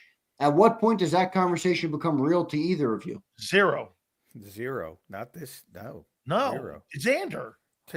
He won the Super Bowl in February. How good was he? And the offense? It's not even. Was the offense good last year? It's not even a debate. 2026, bro. It's not even a debate. It's not a debate. It's just not a debate right now. Maybe 26, 27. That's a debate then. This is not a debate. You're not pulling that guy out now. Absolutely. If you pull that guy out now, you might as well just end the whole thing with Hurts. Okay, the day he's pulled out, the Carson Wentz clock starts. Remember that. They're not there yet. This is only because, and I don't want to speak for either of you guys. You guys are obviously capable of doing that yourselves. They're not. This is because of business decisions, though, right? This isn't because of play. And you've got to keep continuity. Quarterback they have, and you have to keep continuity to make sure you're not looking like you panicked in 23. So, John, you said what? John, you said what? It's the best quarterback they have. I mean, why would you bench the best player you have at a particular position? The offense is inept, and he's the guy who touches the ball every play. I mean, there's no other player that impacts the offense more than him. And this is now 2 years straight of this passing game being so bad, it's like at times hard to watch. Well, I mean, you can tell me that the players have gotten worse. I don't think they've gotten that much worse. They play a unique style, which is not aesthetic, but that's not the goal. They won the Super Bowl. They're an 8-4 team coming into this game, losing to another 8-4 team on the road in overtime by 3 points with a chance to win it at the end of the game. And you want to bench the quarterback? Hey, Xander, you want to take Jalen Hurts Yeah, out? but to me, that's Wait a minute, picking wait a minute. You want to time. take Jalen Hurts out for a guy that threw the ball 45 times in his NFL career? That's not what I'm saying. I'm asking then you what? the question of the offense sucks for 2 years in a row. At Okay. what point does the quarterback come into question as to Those are off-season comments. Those are off-season comments. all right, that could be your answer. That's what I'm Right, asking. right. Okay, but I'm saying, like, 5 games left? This shit's over, dude. This is who you are. You're going forward with hope. That's what you're going forward with. You're I hoping won't that remind they get you it that, right. this isn't unprecedented, though. I mean, Doug sat Carson in the end of 2020. And McNabb was benched for a game with Andy Reid. But This that's is 3 years after he got unprecedented. that deal and was in the Super Bowl. I helped the team get to the Super Bowl. All That right, was I'm just 3 saying. years after that. Again, the only movie I ever quote on the shows is Miracle. When you give up 10 goals, that's anybody's net. When you have 5 turnovers, that's anybody's position. If I you don't pay know him, you play him. what your name is. Here's a rule in the NFL: if you pay him, you play him. I get And it. there's more that goes into this. And by the way, Tanner McKee, as Who you're is trying Tanner McKee? you're trying to win maybe potentially a home field. You probably lost that tonight, the home field advantage in the playoffs. But yeah, Xander, those decisions are made in the offseason if they're going to start talking about style of play. I get that point. You've said that point. I know. I've heard that point. I get that point. Okay. I'm just saying. Well, Tanner McKee's not an You know what? I'm amazed because I've gotten so much crap over the years for pointing out Jalen Hurts' deficiencies, and now I have to do the 180 because now, and I'm not saying you want him bench, but there is a significant contingency out there that want him bench because I've seen it on my comments. I mean, it's astounding. These are the same people who wanted to murder anybody who said something critical about the guy, and now they want to pull the plug this quickly. It's astonishing to me. With the exception of Pumper, he's always hated him. Yeah, there you go, Pump. Hey, by the way, I want it clear. I'm not saying that the quarterback doesn't have these massive limitations that we've been talking about for 5 years. Oh no, that's not that. That's not where I'm freaking going here. I'm just telling you, you made your bed, you lay in it. Let me word it a little different for you. I get what you're saying. You made the bed. If Big Sills was the coach of the Eagles right now, is he benching the quarterback? How much power do I have in the building? You're like Jimmy Johnson. You better have a hell of a lot of power. Jimmy Johnson. If you bet, you got Jimmy Johnson level power. Okay, you got Jimmy Johnson level of power. That's a different conversation. But when you're Nick and you have to answer the question, Sills. Bro, are you benching him or not? No, I'm not benching a guy who's only thrown the fucking ball 45 times in his career. All right. For a guy who won a Super Bowl 12 months ago. That's not happening. All right. Here's Don Cole. Let's see what Don Cole says. $20 super chat. Don, thank you, brother. He says, defense carried us again. Hurts was complete trash. Saquon played with pride. AJ dropped passes, but was Dallas open over the middle all damn night. Howie has some big decisions to make here soon. I agree. I do. I think you got some conversations in the offseason on what you're and where you're going. By the way, John, on a great note, I thought that was Jordan Davis's best football game I've seen him play in a bit. Yeah, I thought, I thought there were a lot of great performances on the defensive side. Jordan Davis, Jalix Hunt, 2.5 sacks for Jalix Hunt. You talk about a guy coming on. Yeah. As they're doing poorly, as a team losing 3 in a row. Jalix Hunt is all of a sudden, he looks better than Nolan Smith, if you want to be honest. And I didn't see that coming. Jalen Phillips played great, except when he got caught a little bit because he didn't think Justin Herbert would pull it. But I thought he played well. I told you about the pass rush and the next gen stats thing. Nakobe Dean as a blitzer. That's the most I've seen blitz Vic Blitz in years. Vic's back, melt the blood in the water there, I think. yeah, going back to long before he got to Philadelphia. I thought Marcus Epps did well coming in, settling things down. I thought Cooper didn't. I said that was my most intriguing matchup of the game, individual matchup with Ladd McConkey. He didn't give him an inch. He couldn't even breathe out there, McConkey. Hey, John, you know what blows my doors off sometimes? I'm reading some of these comments in here. It's not sitting in here saying that I don't want to bench him. You made the fucking bed. This is your guy. You move forward with him. Well, you have no other option. And it's I not about defending the guy. Here's why I wouldn't bench him. So stupid. I mean, what the fuck are you talking about? This is your guy. You made the team around him. Now we got poop in the bed. I mean, you got to be kidding me if you're sitting there thinking that all the time that I've been telling you about this guy's limitations, and you're like, now Sills doesn't want to bench him. You're out of your minds. This is your guy. Go with him or not. This is him. You're going forward with him. There's no options. From my standpoint, I'm not benching. I'm not benching for a very simple reason. He's the best quarterback I have. That's why I'm not benching him. But yeah, for the fan base, it's. How can you say that with such certainty? It's amusing. It's amusing because I've watched him play for 5 years. You watched Jalen play for 5 years. You Yeah. never seen McKee play like that for 5 years. He's played limited number of snaps. Well, I suppose there's a chance he could turn into Kurt Warner. But I'm pretty confident that, and again, evaluation is evaluation. I'm pretty confident that people are going to rue the day when they have to go find another quarterback because it ain't easy. Pittsburgh. All right. Well, I think there's also a false thing here of like, we want Tanner McKee to be the future. How about just like we need a spark on the offense right now? That's always how I feel. But again, I get it. That's clearly not how it works. That's not how it works in the NFL. It's not how it works. The last thing you want to do is signal to your locker room you don't have confidence in the quarterback. That is it's a death knell. It's you're basically walking the plank as a coach. Yeah. What's the proper way to bring accountability there then? The proper way to bring accountability is to address it in the offseason.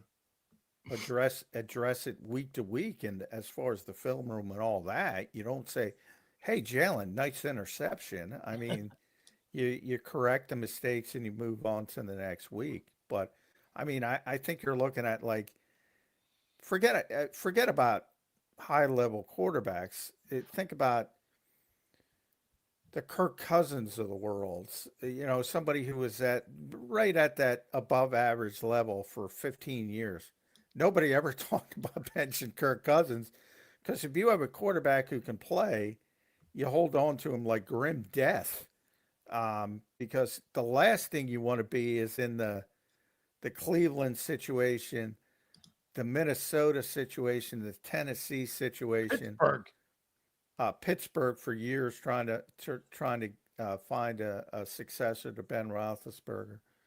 I mean, do you see this happen in any other NFL city? I mean, 5 turnovers, boys. That'll change conversations quick. But I hear you.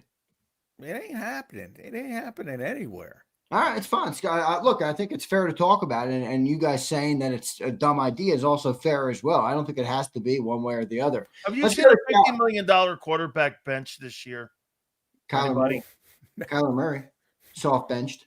Well, he was injured when he got put on the bench. Yeah, and then what happened? Okay, well, again, you don't bench those guys, dude. I'm just saying. You asked me for an example. I gave you one. He wasn't benched. He went to the bench because he was injured first. Okay, so he got Wally pipped. But everybody knows Kyler Murray. He didn't get Wally pipped by Jacoby Brissett. Oh, yeah, that's true. That's a bad example. Here's Khaled. Let's see what Khaled has to say. $20 super chat. Thank you, Khaled. Thank you, brother. By the way, alerts, because I wasn't supposed to be on the phone and my crappy laptop is crapping on me. My phone's about to die. It's a J-Mac. All right, John, well, give me your final thought. Let you get out of here, brother. Well, give me your final thought on this game. We can stay away from the extremes, but the Eagles did just drop a game. They did just have 5 turnovers, all right, in a game, and they did just lose 3 straight now, and many are calling it 23. It doesn't mean you have to subscribe to it, but that's how some are viewing it. Your final thoughts on the 3rd straight loss for the Birds, John? Yeah, not a positive, obviously, to say the least. I thought it was, but again, I think there was a lot to hang on with that defense, and that's the exact reason why I don't call it 2023. I mean, that defense showed up and really made life miserable for Justin Herbert. Even though, that guy, I'd like to see him in a locker room. He's probably got about 75 ice packs lining his entire body. He took a beating, and he deserves a lot of credit for fighting his way through what he had to fight through. But yeah, the offense should have taken advantage of that defensive performance, and they weren't able to, and it was uncharacteristic. But when you say uncharacteristic, it's 2 turnovers, which is bad enough against Dallas, 2 turnovers, which is bad enough against the Bears, but 5, that's unacceptable. And from the quarterback, that's unacceptable, and everybody knows it. But that's an outlier. I mean, I don't expect Jalen Hurts to show up against the Las Vegas Raiders and turn it over 5 times. Me neither. I'm taking the under. Yeah, me too. John, I want you in one sentence to summarize, by your best guess, what Jeffrey Lurie will be thinking about on the plane ride home. Yacht shopping. Yeah, new yacht. Oh, man, that's not what I wanted to hear. New yacht. How about anything football? Or no, he's turning that off. He's turning that off. He's he's got better things to worry about. Yeah, right. He's already got 2. He's playing with house money, man. And when you can get to go on the yacht after the season is over, life ain't that bad. I guess you're right. All right, John. Good stuff, brother. We'll talk to you in the morning. Thanks, John. 365. Thank you, my man. All right, see you guys. Appreciate it. All right, later, dude. There's Johnny Mac, John McMullen. Sills, what am I reading? Sills was right about the shitty Eagle quarterback, Jalen Hurts. Well, Sills, it's hard to disagree with you now. Where I don't understand is, I don't understand how you don't see it a little bit more openly, just from a sense of like. No. I see it. I know what they're not going to. That's not the NFL way of doing it. They're never, dude, if they bench him, his career in Philly's over. You're not going to put him back in. I'm aware of this. With 3 years remaining, before you can even do any kind of negotiations, and he's got a no trade, you're going to bench him? I'm not saying to bench him. I'm just saying I don't think it should be ruled out to the level you've ruled it out. I've watched Jeffrey Lurie bench the previous good 2 starting quarterbacks you've had in Philly. Those guys were out of the playoff competition. That came back. Well, yeah, that for sure. Okay, if they get out of the playoff race and somehow they lose games all the way through, and he got 2 games left, they'll bench Hurts then. Okay, they'll bench him then. If they don't make the playoffs, or you're at the last, you've gone on like you went 1-4 in this stretch, they'll bench him. Because let me tell you, 10 wins won't be enough to get you in. Won't be enough. You'd be 9-8. I don't know. I never heard of a job where you just underperform at over and over again, and there's just zero chance it costs you. I don't know. I don't know. To me, it's a little foreign. I get what you're saying. The business of it exists, but bro, you made your bed with this guy. This is your guy. Not now. You want to change ships? This is all your decisions. The owner, the GM, the head coach, the OC. Yeah, but you say that like they stick with every decision they make. They don't. Okay, so what you're going to do then, with a $250 million deal that you cut with that guy, you're going to also turn your back on that, the guy when he's done the 5 years here. You're going to do that over a 12-month period. You're ripping the page up like this and going, the Hurts experiment's over. Okay. Hey, I told you 5 years ago it would end like this. Jalenites. The Jalenites are coming out. The Jalenites are coming out. I'd never have the guy as my quarterback. So again, this is where you guys are. This is your boy. Can you believe we dropped the third straight in that fashion? No, I can't. What I can't believe is how bad he's getting. I just can't believe he's regressing this poorly. I mean, poorly. You think it's coaching? What do you think it is? The regression. I think it's both. It's lack of development. It's lack of consistency in the coordinator. And it's lack of being a limited quarterback and having the wrong coordinator. How many times, Xander, do I have to say they hired the wrong coach for this guy twice now in 2 years? He's not a high-volume passer, and you got him throwing 40 times. Get this. Entering the game, he was 23rd in passing attempts. Fucking guy throws it 40 times? That's really like who that guy is? If Jalen Hurts throws over 35 times, he'll have picks and you'll lose. He ain't that dude. Well, hey, this is your boy. This is what you guys rode to sea with. Okay, you rode out to sea with this guy. You want to throw him overboard? If he puts a hole in my boat, he's going overboard. Hey, okay, there you go. You're gonna have a mutiny on him, huh? All right. I'm not saying that. I'm not even calling for him to be benched. I'm simply looking for a rational discussion of the conversation. Okay. And you and John don't seem to want to have. Because the rational thing is you got to run through the tape with this. That's rational. We know it's irrational. Making drastic decisions like that you have no – I know who that guy is. You were in that ball game. You were in that ball game with that Charger team. The Chargers are a decent team. That's a good defense. That's a heck of a quarterback. That's a tough guy. That's a good coach. Hey, welcome to the NFL. We're good too. All I want to know is this. I'm not trying to say Tanner McKee's the next greatest quarterback. I'm not trying to say he's this or he's that. Can he move the ball more consistently on offense than the Eagles are right now? That's the only question I want to know the answer to. If the answer is yes, then I think it's a football decision and you're trying to win football games. Okay. If it's no, then John says no. John, let me ask you this. How would you make that transition? You're just going to sit him during the Raider game? No, but if he comes out and puts up 2 picks in the first half and they got another 3 points on the board like they did a half or 6 points on the board. Remember, I've seen this. I know you have. He was 26-2. You know what they said at Alabama before that? Same thing. He's 26-2. You don't bench that guy. 26-2.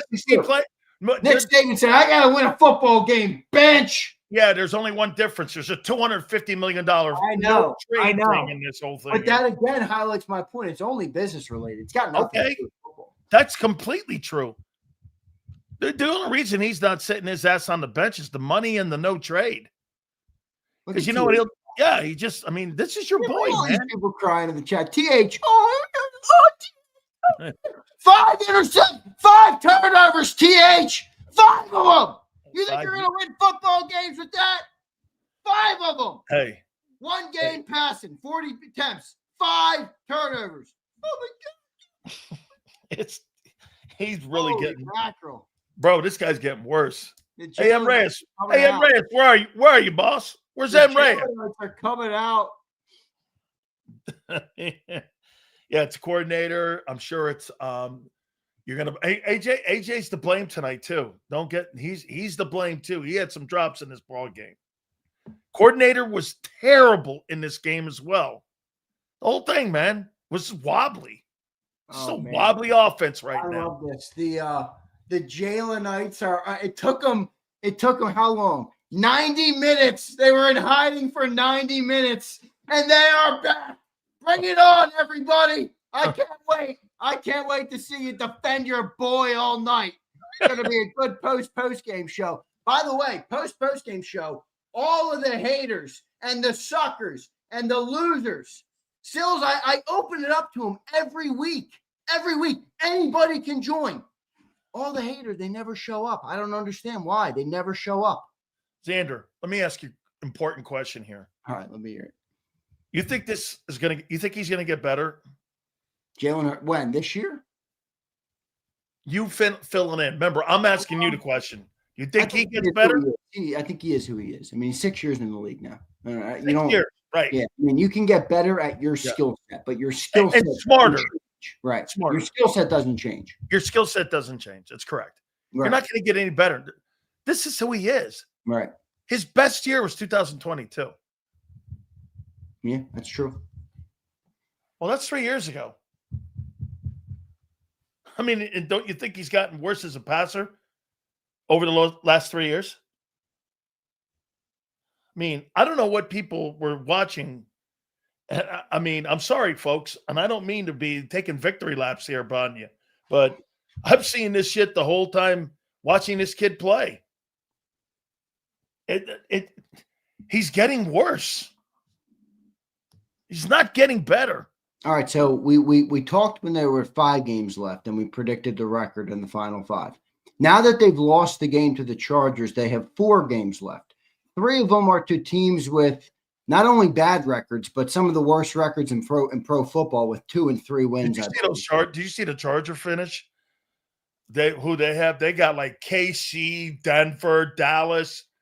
They got some big time teams, man. I don't know if that team makes the playoffs. They got a lot of tough teams ahead of them. Yeah, I saw. The Eagles. What will the Eagles go in the final 4? I bet you, because I saw Sam Howell almost kick your ass. So I bet you Marcus Mariota splits with you. They go 1-1, and I think you lose that Buffalo game. So you probably go last 4? You probably go 2-2. Raiders hung in there okay with the Broncos this weekend, didn't they? Yeah, well, I'm going to hope you do that. There we go with hope again. Right. Hey, the Eagles got a lot of hope this year. Whole point, bro. So let me think that. So if you have 2 more wins, you mean to tell me you're going 10-7 this year? Angelo was right. By the way, Angelo said I'm coming on if they lose. He's on tomorrow. On.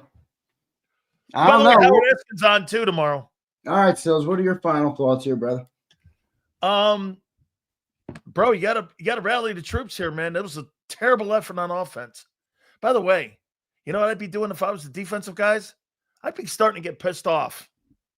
And my offense can't. Oh yeah, if I were them, I would have been pissed off like week 5. You know what? You know the worst thing you can do is that you play your ass off, and your whole unit plays their ass off, and your offense shits the bed like that, and it's now becoming a repetitive thing week in and week out. If you're Vic Fangio, man, all he could do is go, "Hey guys, we can't throw the ball. We're doing our job." They are. So get this, that Chicago game, I feel better about that Chicago game now. I feel better about the fact that, hey, that was a one-off. Because they showed up and they played their asses off tonight on the road 3,000 miles away. And I'll just say this, man, that offense, boy, do they need Lane Johnson back. Maybe that helps out. You get a superstar player like that back in the building. Right. Maybe that settles down the huddle a little bit more. Having Lane back in there, familiar Hall of Fame face.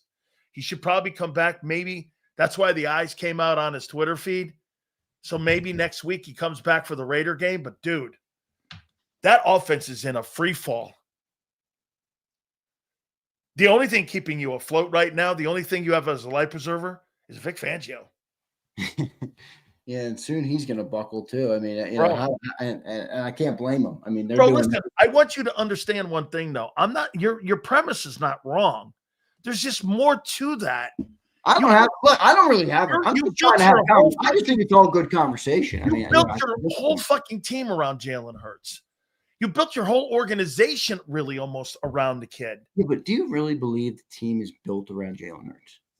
You think they put 2 of the best receivers in football around a guy who struggles to pass the ball consistently? Yeah. They paid him.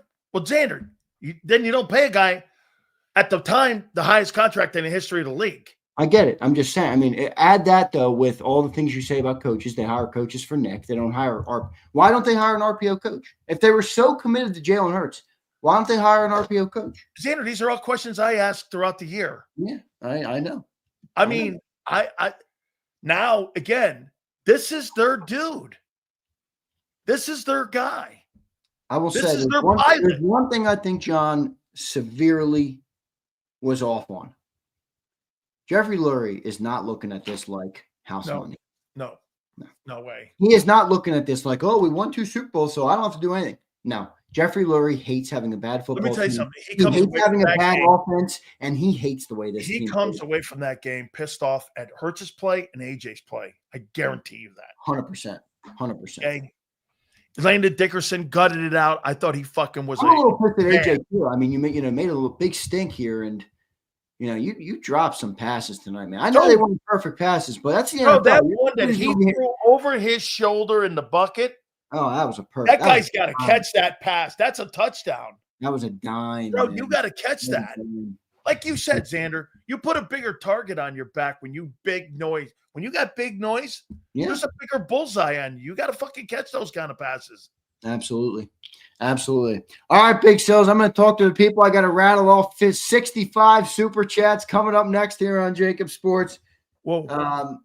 Should be a big one tomorrow. 2 to 6. Angelo Cataldi, Howard Eskin will be with us tomorrow. And hey, I want you all, you little Jalenites, to get your rest tonight because you're going to need it.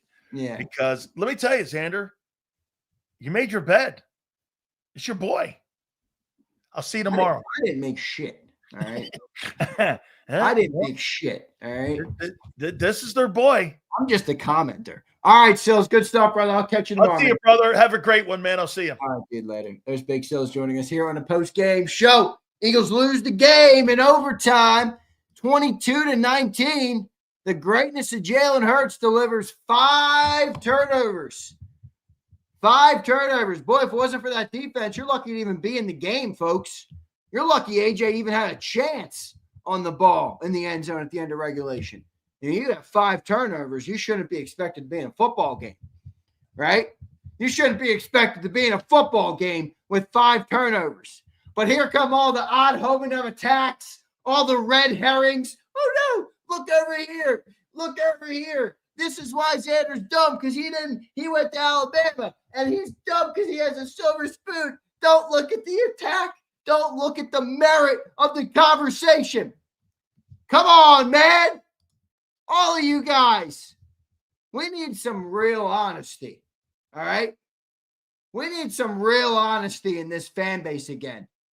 We need some real honesty in this fan base again. All right? Look, exactly as I said, an odd hominem.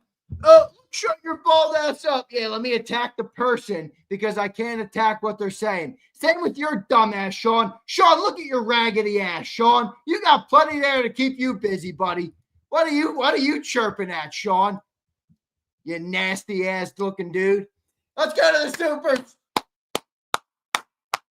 Eagles lose their 3rd straight game. Don't tell Sean because he believes they're perfect. And he believes it's all Kevin Patullo. All right, so don't tell Sean.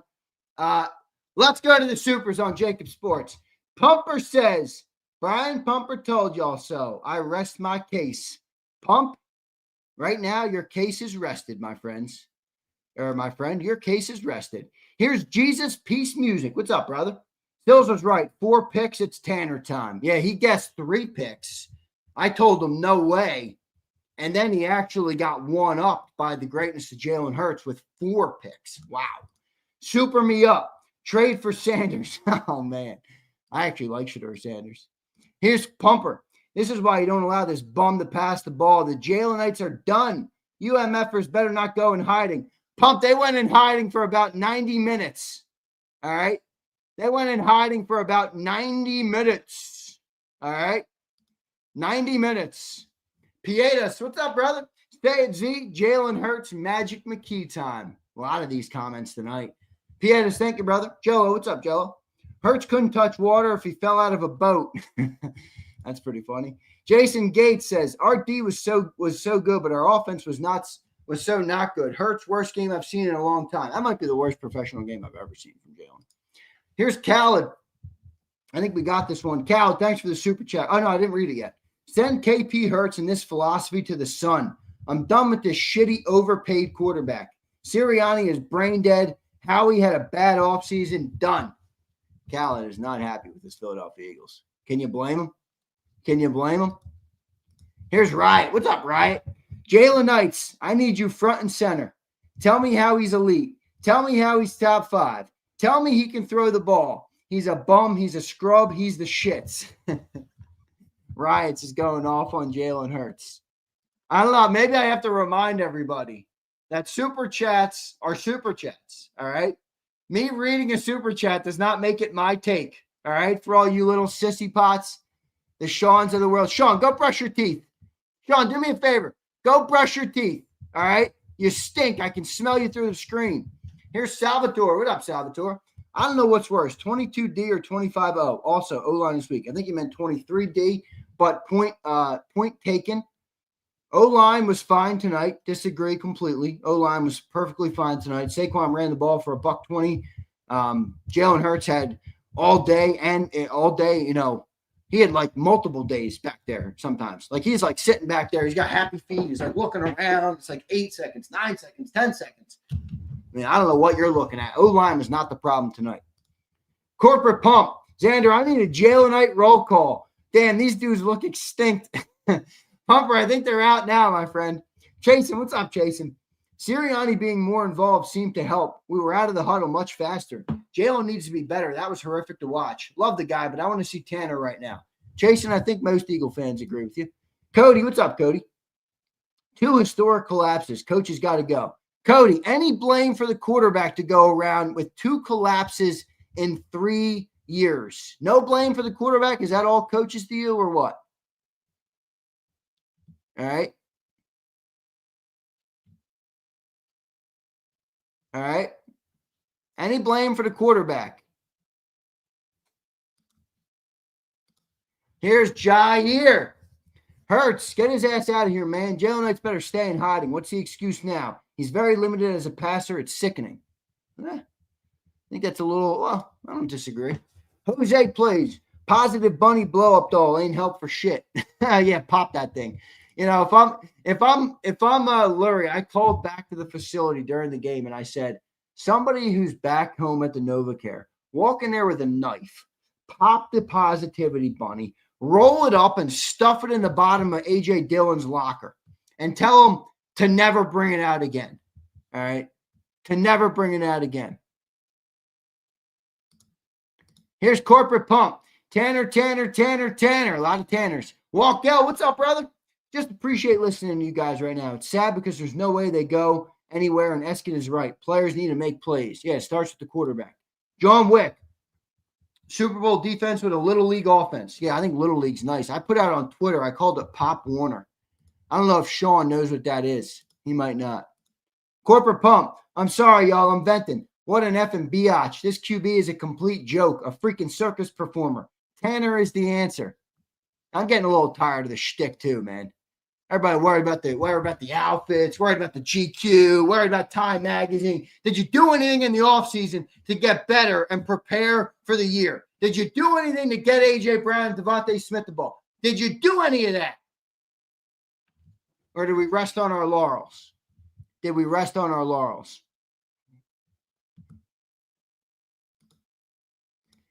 Here's Kimberly. What's up, Kimberly? Offense and defense, 2 different teams. Hurts awful. Hurts terrible. Agreed. Manny, what's up, Manny? Just like I always say, 1 good play to every 4 to 5 shit plays. 1 good game to every 3 to 4 shit games. Absolute facts. I think he's talking about Jalen Hurts, and it's hard to deny that right now. Clark Boy, what's up, Clark Boy? Positive Bunny could have blocked better than this O-line. That's pretty funny, but the O-line wasn't the problem tonight. I think that's a bullshit argument. Brandon, what's up, Brandon? Sills, is Hurts regressing to his normal self without great O-line protecting him? $50 million quarterback has to make players better, and he isn't capable. The evidence is mounting in your favor. Corporate Pump, what's up, Pump? I'm sorry, y'all. 4 picks, 2 fumbles. Nah, fellas, we got to dedicate this show to the abomination of a quarterback. That bullseye is on that MF for number 1. Worst NFL quarterback. I'm not going that far, but I do agree that the show should be dedicated to that. All right, we have a post-game show, and the quarterback turned the ball over 5 times. All right, regardless of what the Jalenites cry about, whether it's me, whether it's Pumper, whether it's that they're in love with Jalen Hurts, whether it's that they think he's got the greatest outfits in the world, I don't know what it is. They come up with different reasons every week. None of us can predict what they come up with, but I do believe the show should be dedicated to that tonight. Well done, Pump. Moonlight says, Jake, when is he going to get called out? Dicker, Aubrey, Jake is not in their league. No, Jake is mediocre. Moonlight. He's a mediocre kicker. As far as I'm concerned, this is his last year in Philly. All right. Pumper says, Troy Aikman said it all game. Jalen Hurts is cooked. Like, fellas, we know football, man. That dude is a bag of ass. Don't tell Craven. Craven is about to lose his mind. Here's Kyle Catt. If we go into next week with Hurts as the quarterback and Petulip running the offense, we will finish 8-9, 9-8 at best. Don't see us winning any more games. If they don't win any more games, they would finish 8-9. That to me doesn't feel possible. That to me doesn't feel possible. All right. Here's Joshua. What's up, Joshua? I hate to admit it. This is 23 all over. Yeah, feels like it. Cameron, what's up, Cameron? Hurts, Sirianni, Petula are at fault. Second big collapse in the 3 seasons with Sirianni. Got to seriously look at their futures in the offseason. Yeah, I think everybody will be looked at.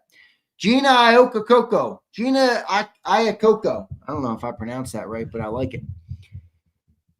How can a guy with a broken left hand outgain our great QB in rushing? Hurts, no heart. Gina, I called out the same thing. People didn't want to hear it, but that's how I saw it.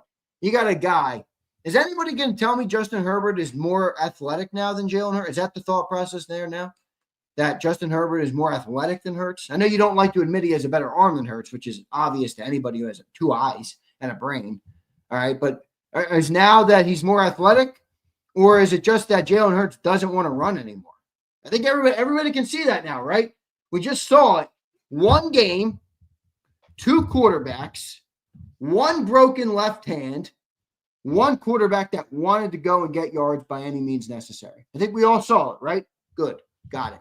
Hopefully everybody saw that. All right. Sean, I know you didn't. Your eyes don't work and your brain definitely don't work. Akbar, what? Akbar, Bashizi. Hopefully I get Akbar on tonight. This is a 2023 offensive season. Yeah, looks like it, brother. All right, looks like it. Here's Pumper. Brian Pump may troll, but my goodness, what an absolute tragedy this quarterback is. I mean, if Tanner is not starting next week, I want blood. Pumper, let me tell you, you are on a roll tonight, Brian Pumper. All right? You are on a roll tonight, my boy. All right? You have the Cravens and the Shawns of the world ready to absolutely combust. They are going to combust. They just can't take that their precious Jalen is being criticized after delivering 5 turnovers. That's got to be the most turnovers in a game this year in the NFL, right? That's got to be the most turnovers in a game this year, right? Most turnovers in a NFL game.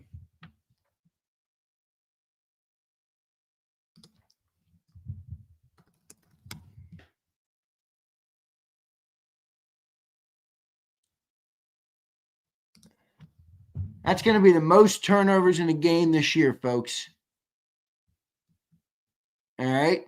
It's going to be the most turnovers in a game this year.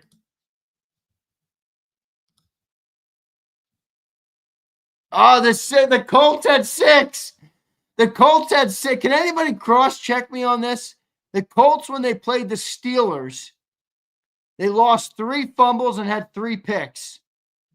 Oh, my. Jalen gets bailed out by the shitty Colts. They won't win another game this year, the Colts. All right? They won't win another bit. Look, here we go. More shots at Zander.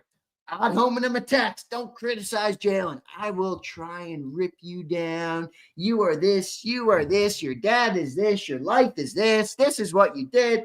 Nobody wants to address the conversation, the reason for the show tonight. All right? All right? Nobody wants to address the reason for the show tonight. Josh, what's up, Josh? Can we stop pretending our offense won't be better without Hurts? We are done. The kid can't read the field. Our talented team has uplifted his him his whole career. I agree, Josh, but be careful. Don't say that too loud because, you see how the people react. Uncle Nate, what up, brother? This loss is solely on Jalen. Agreed, 5 turnovers. Pumper, APB out for the Jalenites. Last seen polishing Jalen Hurts' sausage flute. If anyone has information, please contact Corporate B Pumper. Rizlo, they purposely do not give tank runs. They needed alternate backs, even though Saquon had good runs. Play calls are still basic. Saquon ran well tonight. Josh says, Jalen don't want to run the ball because he's worried about McKee coming in the game and taking his spot, expose how much he's holding our passing game back. Maybe some truth to that. Can't confirm or deny. Pumper says, this is all Brian Pumper want to hear from Jalenites. Nom, nom, nom. That's some good crow. They deserve it. They deserve it. Here's Pumper again. Jalenites. Jalen, win for us. Jalen, standard is a standard. Real time. Hike, sack, pick, choke. Pumper, you're putting me in some compromising positions today with how I'm supposed to read your super chats. All right? These are some compromising positions, Pumper. Here's Miller time. What up, Miller? We had some fluky wins up to start, whether that be block kicks or drop passes. This is just statistically coming back to the median. Team hasn't dominated since the start. Not surprising. They're 4-5 since September ended. All right? A lot of people think September is a bullshit month in the NFL. Well, they're 4-5 since that point. Here's Corporate Pump again. What up, Pump? Can we stop talking about the offense like an MFR has accounted for 5 turnovers? Blame his goofy ass. I need to see some real heat on this bum. I agree, Pump. TH, can we say A.J. Brown has quit now? Well, he had made some good plays. He had some bad plays. I don't think he quit. No, I don't think that's fair. Sounds like a jail night. John Wick, the Eagles are playing like they are satisfied. Maybe they are. Pumper says, this jabroni really got Brian Pumper heated. Like this MFer is so selfish he would do that to this fan base. He really is the Grinch. He might be, man. He might be. The Grinch who stole. It's December 9th, Pump. How many more losses before Christmas? How many more losses before Christmas?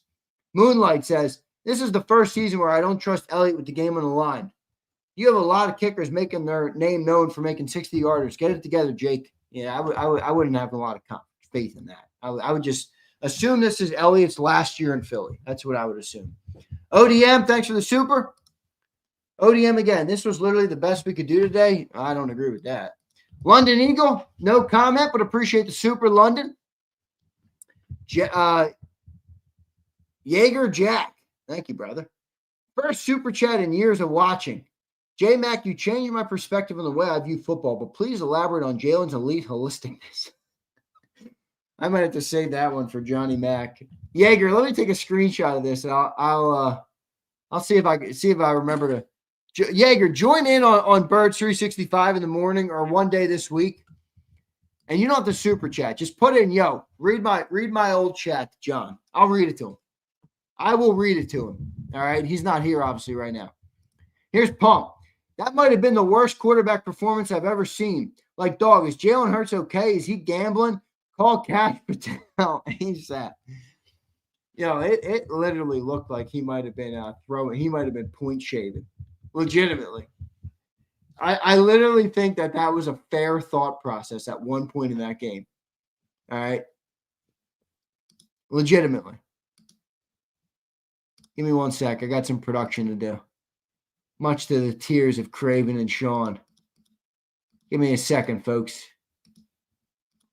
We'll be going late into the evening tonight. It's already 1:43. We got live content 8 a.m. All right. Live content 8 a.m. Birds 365 coming in strong. Shout out Birds 365. Shout out the Birds 365 listeners. Appreciate all you guys. Pumper, appreciate that super. That was pretty funny. Call Cash Patel.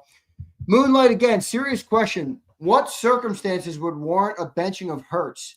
Well, it's clear that my definition of this is much different than John or Sileo's. I mean, they didn't even think it was a fair conversation.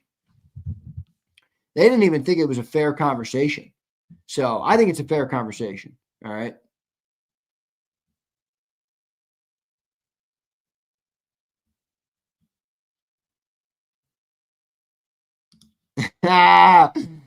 Triple threat. Triple threat.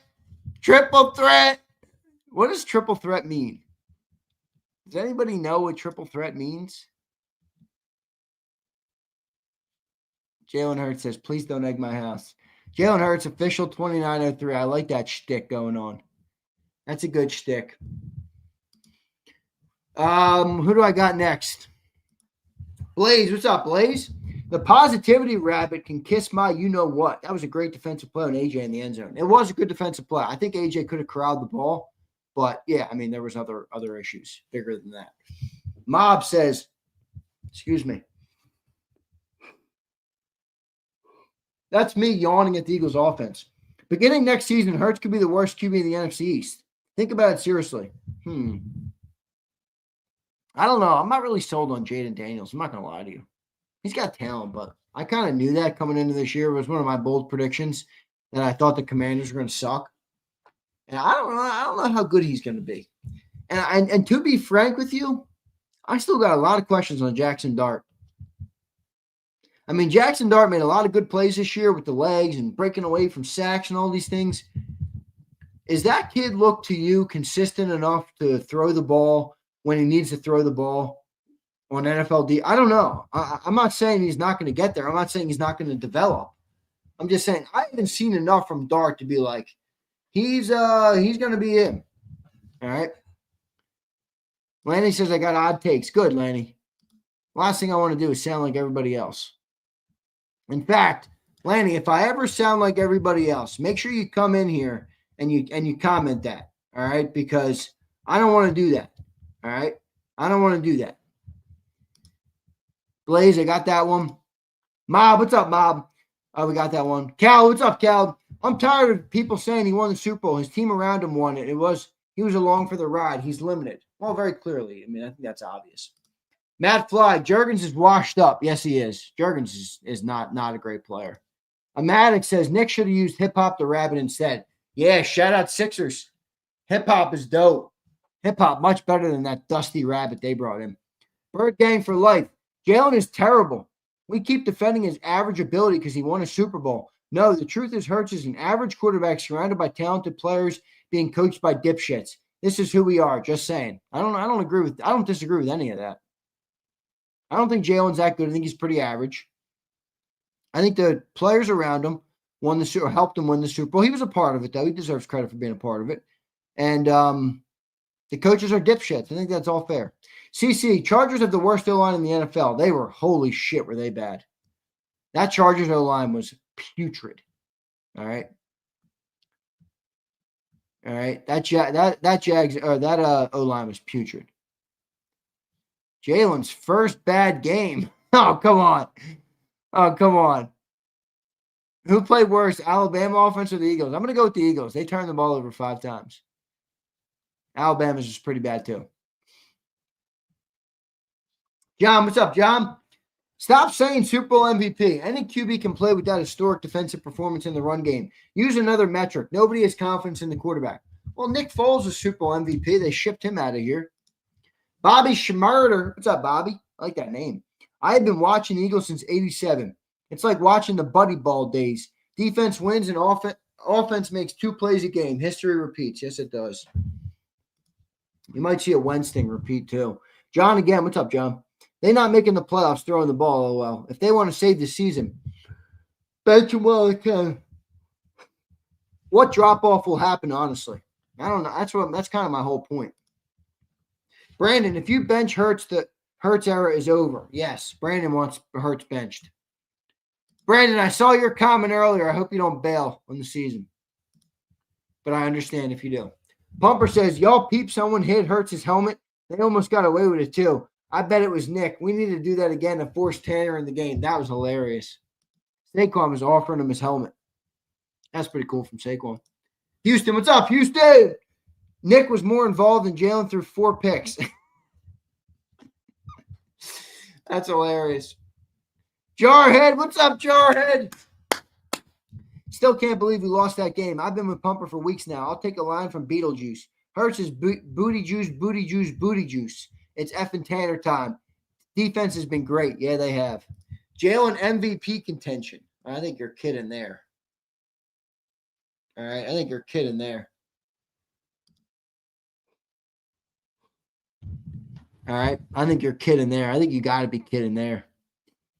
All right, everybody. I think I got all the supers. Any super I missed? I don't think so. I think I got them all. Shout out to everybody, the 68 super chatters. All right, appreciate you. Appreciate you. Let me sip my Trader Joe's sparkling water. Sparkling water is the drink of champions. Let me crack open another. I'm on my third one here. We got 2 of them. Done and dusted. Here we got a tangerine vanilla. Tangerine vanilla. Drink of champions after a 5-turnover performance. JD3, I know John and Dan don't think so, but do you think the owner and GM are content with Jalen being the QB for the next 3 seasons? No, I don't. No, I don't. Nope, I do not. Absolutely not. No freaking way. No freaking way. I think people forget the history. People forget the history. The history was they hired Nick and wanted to bring back Wentz. Then they hired Kellen Moore to try and make the passing game better. Remember, after Jalen led the team to the playoffs his first year starting, they tried to get rid of him. They wanted Deshaun Watson or Russell Wilson to come in here. So they've dabbled. All right. I missed your super. Almighty. J-E Almighty. Brother, I got them all. Where I missed yours? Oh, my mouse isn't working. Let me find this J Almighty.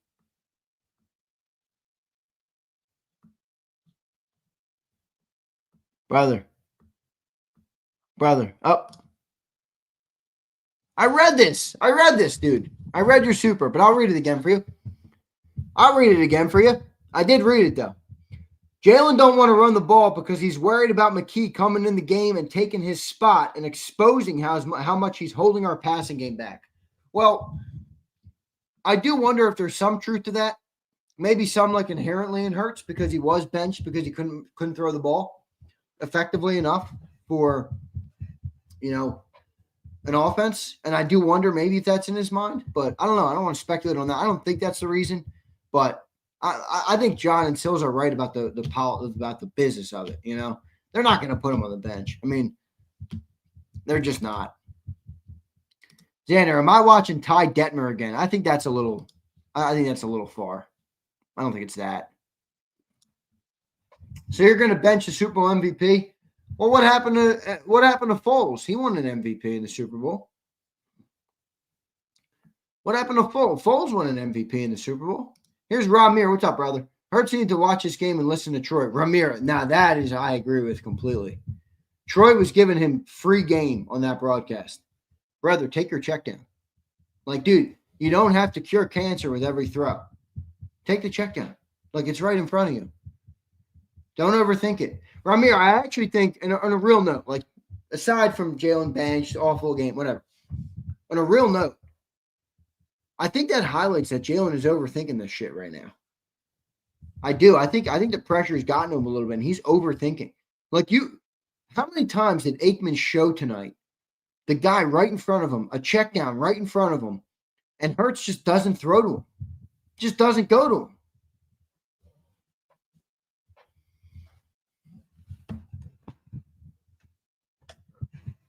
Free game there from a 3-time Super Bowl winner, Hall of Fame quarterback. All right. Ramir, appreciate the super. Bobby, appreciate the super. All right, everyone, appreciate all the supers. JD3, appreciate your super as well, brother. JD3, I think you're right. I don't think Jeffrey Lurie is complacent with this as it stands right now. Now, what they'll do though is they'll scapegoat Petula. They're going to fire Petula. Like even if you don't think Petula is the problem, they're going to fire Petula. All right. They're going to fire Petula. So they're going to have another year next year. All right. We'll see how they finish the year this year. I don't know how well they'll finish the year this year. They'll fire Petula. They'll probably bring in another new offensive coordinator.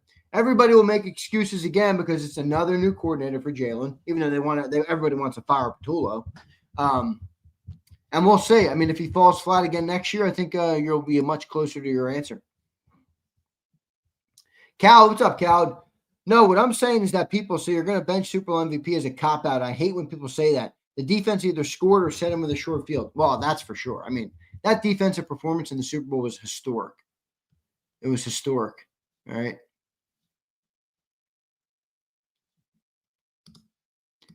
Marty, what's up, Marty? Luka averaged 35 points. Hurts passer rating 31. You got Dak as your picture. Are you a Cowboy fan, Marty?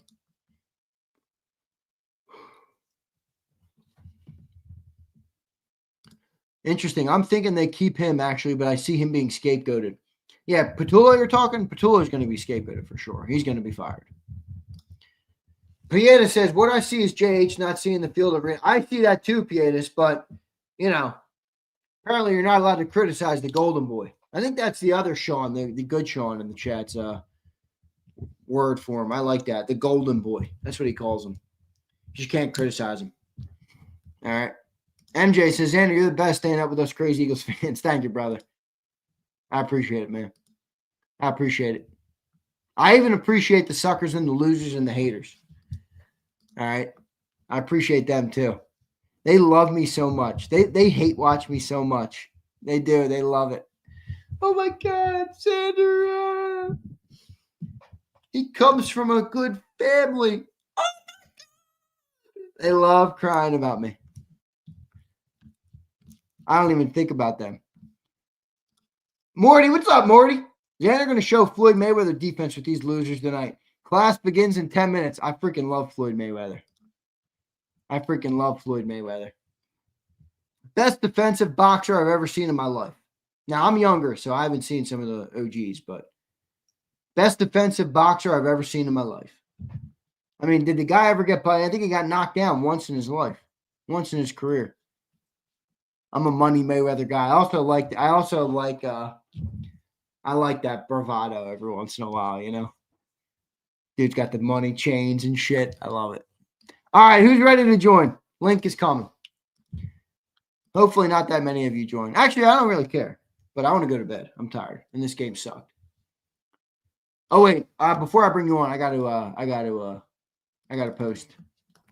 John McMullen reacts to Eagles brutal OT loss to Chargers. Jalen Hurts 5 turnovers and more. All right, let me do a little production on the fly here. Stand by, bear with me. Let me post that up.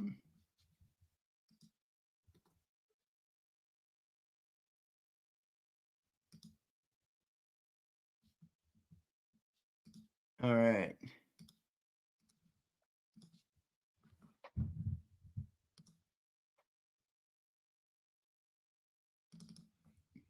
All right, good stuff. Who we got?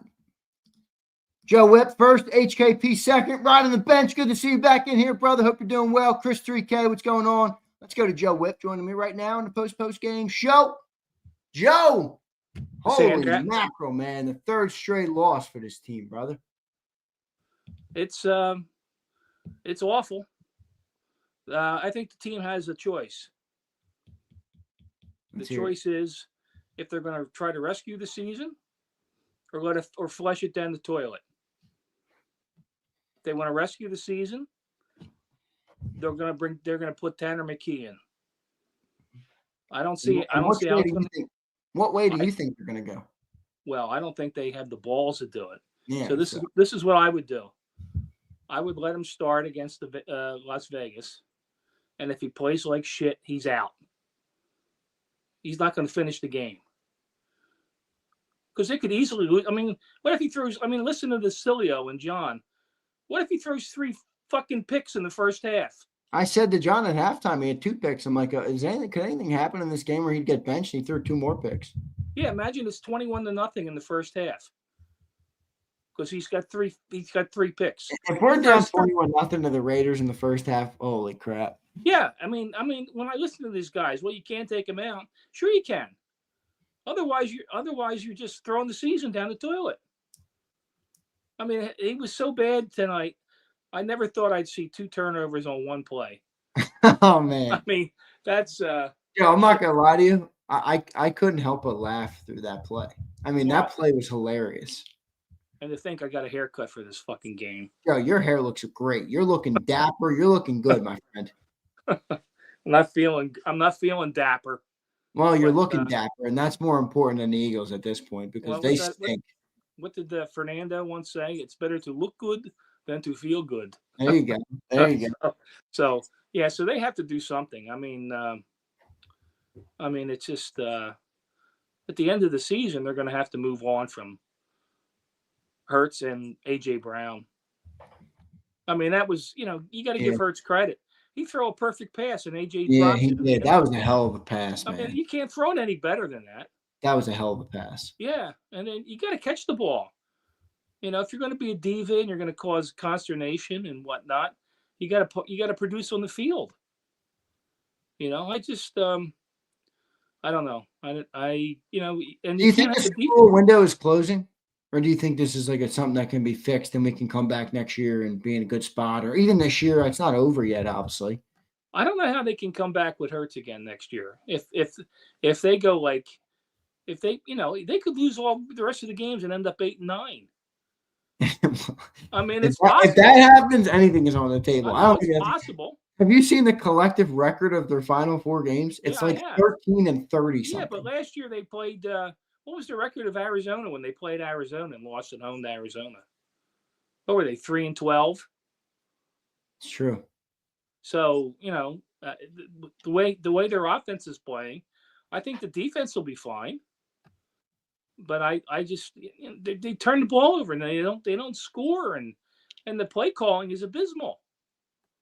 I mean, they called a timeout and they ran that screen pass to Smitty for what, half a yard? That's what they came up with. They called a timeout. That's the play they came up with.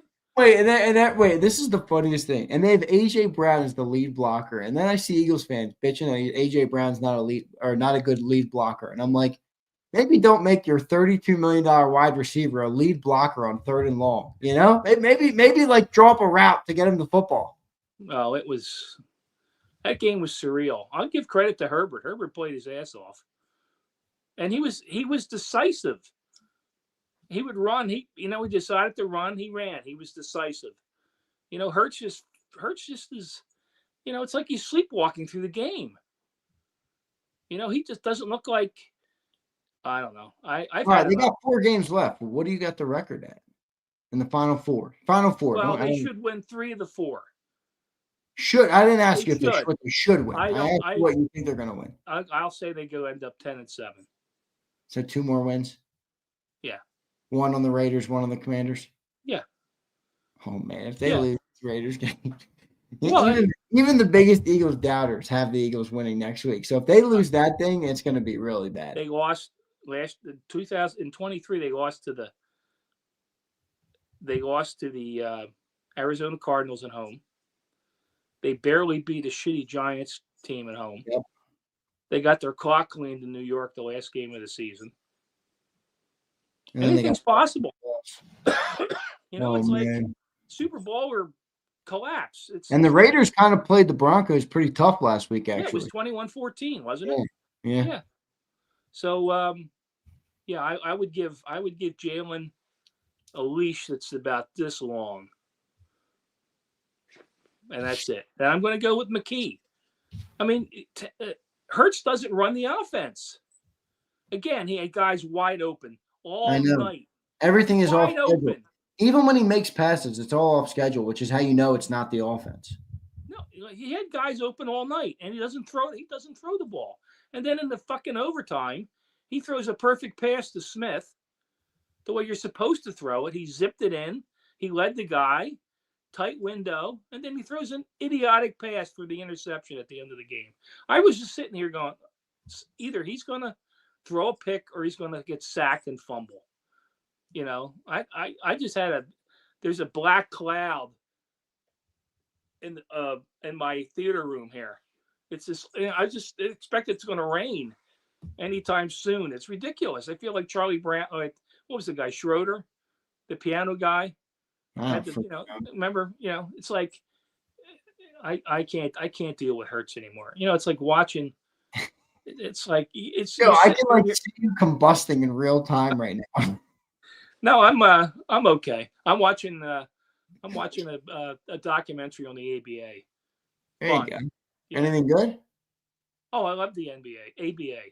I love. Oh yeah, I I was used to watch pre-NBA. it as a kid on the channel. You a big basketball guy? Yeah, Yeah. What I do you think? actually Well, have a- you a Sixers fan? yeah. Yeah. I mean, it's hard to be a Sixers fan watching fucking Joel Embiid. I mean, I he's like Maxey. Holy shit, Maxey's good. yeah, but he turns the ball over too much. Dude, he's doing everything. He gives the players. Yeah, but he just turns. It's literally Maxey hoops or the Sixers are fucked. Yeah, he Yeah, turns the ball over a lot. Pretty much. Hey, I'm an ABA guy. I used to watch it on Channel 29 and WWOR in New York, and I've got a game basketball. One of Ron Boone's balls. I love the red, white, and blue ball. Somebody got your Schroeder reference from Charlie Brown. Big Mike picked it up. Okay. He liked it. Well, it's gonna I'm a bad guy to run that by. All right, Joe. Good stuff, bro. I'll talk to you next week. Joe, if they lose next week, I don't even know, man. They lose next week, I'm going to have to spend most of the January in Florida. Yeah, I wouldn't blame you. I wouldn't blame you. Just forget about it. Yeah. Well, they won the Super Bowl last year, so there's always next year. Just like baseball, there's always next year, right?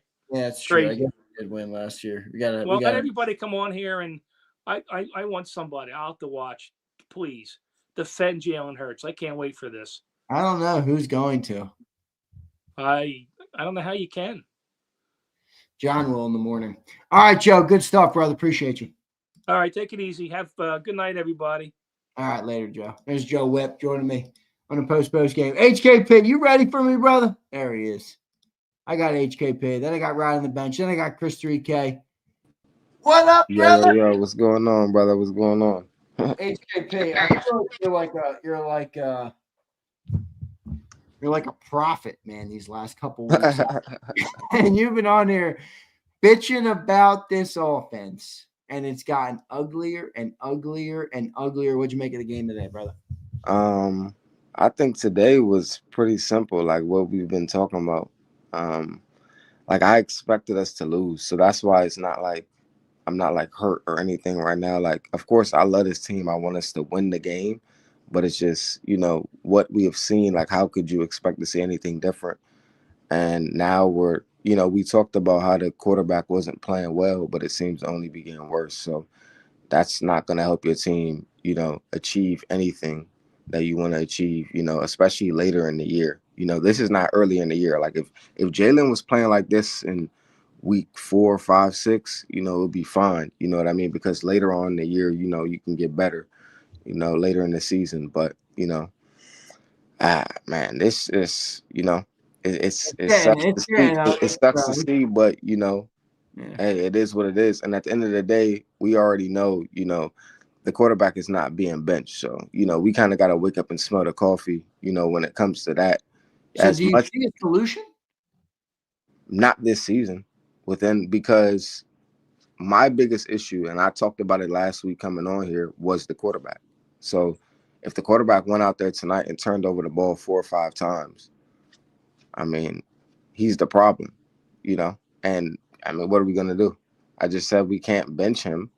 So, it's nothing. We can only hope and pray that he plays. I heard that word earlier, hope. That's really all we can do at this point. Like, we're hoping and dreaming. We're wishing upon a prayer, upon a star. Like, we're hoping for anything at this point, Z. Like, we're just hoping that things get better. You're losing. You've lost your confidence in this team. I can see it on your face, HK. Well, yeah, it's the quarterback, dude. Like, I really used to rock with Jalen really a lot, and I'm noticing now. Well, not even noticing now, just the reality of it now. Like, a lot of it was me only seeing the things that I wanted to see, you know what I mean? And actually like sitting there and watching film and understanding like how the game of football is supposed to be watched. And, actually seeing it from that point of view, it helps you to analyze a player differently. You know what I mean? And, you start to look at it just different, So now that I'm looking at it from that point of view, It's just I don't look at Jalen the same. You know what I mean? Because I see that he doesn't do the things that you would want an elite quarterback to do. You know, and we discussed it already, you know. So that's why it's easier for me to say now, you know, but that's just the reality of it. He doesn't do the things that elite quarterbacks do. Like he's not worth $50 million. Like that's just the reality of it. But that's what we paid him. So, you know, like what we do now, this is what we're stuck with, you know, and you deal with it. And, you know, we won a Super Bowl. So, like, who can really be that mad? To be I honest with you, guess. you know? You I can't really guess. be too mad about the situation itself, Z. So, I don't know. All right, so but 4 games left. What do you got him going? I told you before, I still think, and it's wild to say, I still think like Dallas has a chance to win the division because we could go and lose to the Raiders. I hope y'all don't think that like that's like a lock win of a game. Like when you're playing bad football, like you can literally go out there and lose to anybody, especially the way this offense looks. Like this offense can go out there and play bad against anybody. I know that the Raiders are not really good. Like look at the Commanders. They just got cooked by JJ McCarthy. Like, come on now. Like you would expect us to go out there and really just, you know, work these teams. But Yeah.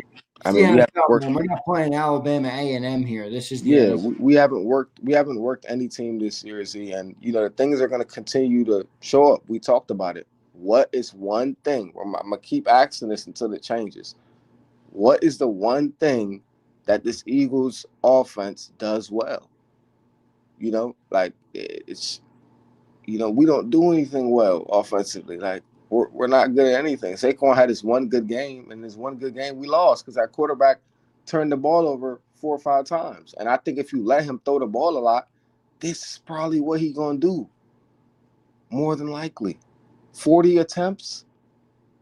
It only makes sense. See, you know what I mean? So it's like this is who we are. We got to accept it. If there's no running game, hey. We have a running game tonight. But Saquon ran for $120.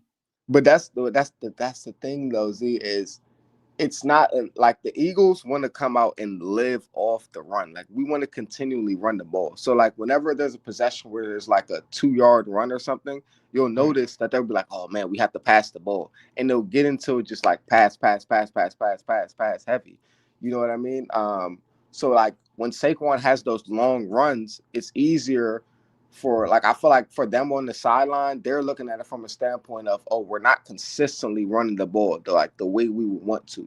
You know what I mean? Like we might get a big run, but we're not every single play. Like, can we get 7-8 yards? You know, whatever the case may be. I feel like that's what they want to see.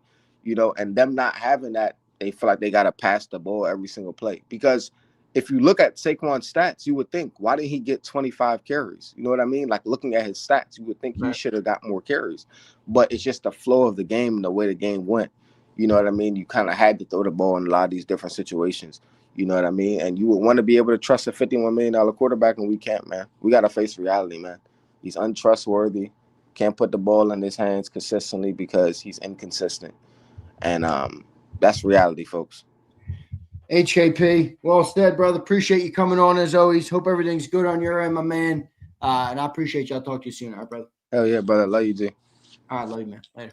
My boy HKP. Appreciate you, HKP. All right, man. Good stuff there. I got 3 more. I got Riding the Bench, Chris 3K. Then I got my boy Underdog in the chat. Let's go to Riding the Bench. What's up, brother? What are you drinking, man? That looks good. I couldn't stomach the game, so I'm drinking kombucha. Oh, some probiotics. I'm a drink guy. I love drinks. I'm always getting drinks. Seltzers, drinks. Whatever. Yeah, no, this was not alcoholic drinks, just other drinks. Yeah, no, I feel you. I don't drink either, my friend. So. All right, bro. What'd you make of that slop fest? Exactly that, a slob fest. That was a terrible, terrible game. Now, again, like our previous guest, I didn't pick the Eagles to win this game, so like him, I'm not really upset about the loss. I think the thing that I'm going to try to look at the positives in this game a little bit, and it's not necessarily in the way that I think people are going to think.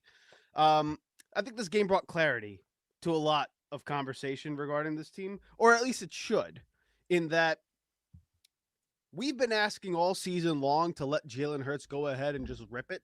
And I think part of the good vibes during this week was that, hey, they went into this game expecting, let's just go ahead and rip the ball. Let's just rip it. and throw it all over the yard. And it resulted in 5 turnovers, yes, and it was terrible. It was horrific. It was one of the most inexplicable things I've ever seen in my life. But you know what? I say continue to go ahead and do it. Continue to just go ahead and let him throw himself either into a world where he could prove he could do it on a consistent basis or not, or let him prove that he absolutely cannot do it. Now, I know a lot of people believe he can't do it, and there's going to be a lot of people who think he can. But let him go ahead and use this 4-game stretch to fucking let it rip and make the conversation clear in the offseason. So that way you know whether or not it's actually, those of you who support Jalen believe it's the coach, or those of you who support everybody else on the team and think it's Jalen that's the problem, right? Make that abundantly clear. Just let him rip it. I think tonight was the night to go ahead and make that the first silver lining of the 2025 NFL season for the Philadelphia Eagles. Just let that be the reason we play the rest of these games. Because you're not winning the way we played conservatively in the beginning of the year. You're not winning with him throwing it 40 times a game. You're not winning with the running game. And it's really, really difficult to go ahead and try to win every single game with the way the defense plays week after week after week, expecting him to carry it every single time. So I don't see a path to victory, even considering that the NFL as a whole, there's no quote unquote juggernaut outside of the Rams, right? So you might as well make this season the runway to decide whether or not you actually want to go forward with this guy. And if where are you on it? Where are you on it? Right now, it can change. Yeah. Again, he's been awful this season. There's really no way around it. I am also not a believer of people who would say like he's trash. Like I don't think he's trash. Like I think he's not a bum of a quarterback. He's certainly not an elite guy that I admittedly thought he was in the offseason because of his resume. Like that was one of the carrot tops that I gave him. But it's just at this point he hasn't necessarily proven he can do it week to week like that. So I don't think he's a bum. I certainly don't think he is a guy that you can build for the next 10 years with. Like I thought maybe just like after 2022. Yeah, you know what I'm saying? Like I don't think he's there anymore. All right, they got 4 games left. What do you got him going? They probably go 2-2. Right? Again, if they lose to the Raiders, all bets are off. Right? At that point, it's a collapse. It's a fucking shit show. But they're probably I don't think they're winning it at Buffalo. I don't know if they're going to win in Buffalo. I mean, that defense is awful in Buffalo, so maybe. Dude, that game's gonna be a snow game. We were just that might just help Philadelphia, though. That might just help Philadelphia because you can't throw it there anyway. Why? Did you just watch what Josh Allen just did in the snow last weekend? I'm saying you can't throw it anyway. You might as well make it a defensive game. All right, that's fair. You know what I mean? Like you might as well do that. If it's gonna snow, let it be more difficult for the other offense to do shit. You know what I'm saying? I know, I get that. In that sense, right? So again, like we probably go 2-2. And again, who knows what the offseason will bring? Maybe they change the coaching staff. Maybe they change the roster. I don't know. I will say this though, just to have part of offseason conversation, because this is kind of where my head's going now. My buddy's a Colts fan, and I know a lot of the Colts fan base wants Steichen gone. They want Ballard gone. So let's say he is on the open market, and they're not. Eagles are.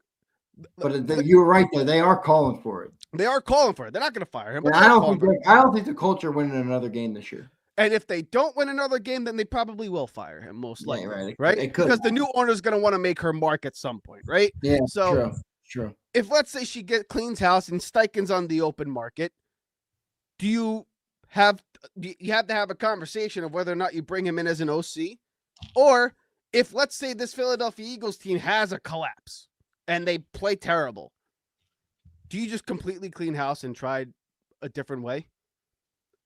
Get rid of this coaching staff, get rid of everybody here, and then try to go a new way with a new quarterback, or bring in a quarterback, or bring in a coach? You're not redoing everybody. You're not redoing everybody.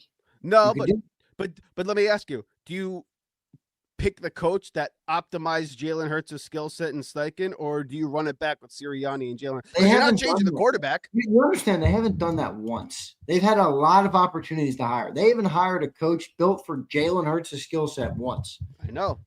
Because they don't want that skill set. I get you. I'm just Murray's saying, never wanted that skill set. I get you. I'm just saying, you're stuck with this guy. We're stuck with Jalen. And again, he was a guy that helped us win a lot of football games. He's with us for the next 2 or 3 years. So he's not changing. You know, that's the one variable that's not changing in this equation. I don't know how long he's going to be with us. I have no clue. I'm talking about the contract, dude. He has a no trade clause. You got him for the next 2 and I don't think they can get rid of him for another 2 years without a dead cap hit. You know what I'm saying? Dead cap hit. Remember, they did eat a dead cap hit to move on from Wentz, and they didn't even want to trade. Because he was also god awful too. They didn't want to trade Wentz. You know that, right? I know that. Yeah, but this they is didn't also want the to trade third him. quarterback that's had some shit times in Philadelphia after getting some big money. Like something's got to give here, man. Like there's always, this is the third guy. We pay a guy big money and he has a shit year and we run him out of town. It's happened with McNabb. It's happened with Wentz. It's happened with Hurts. I mean, so it can't again, the quarterback's been playing bad and it's 100% valid. Anyone who's critical of him.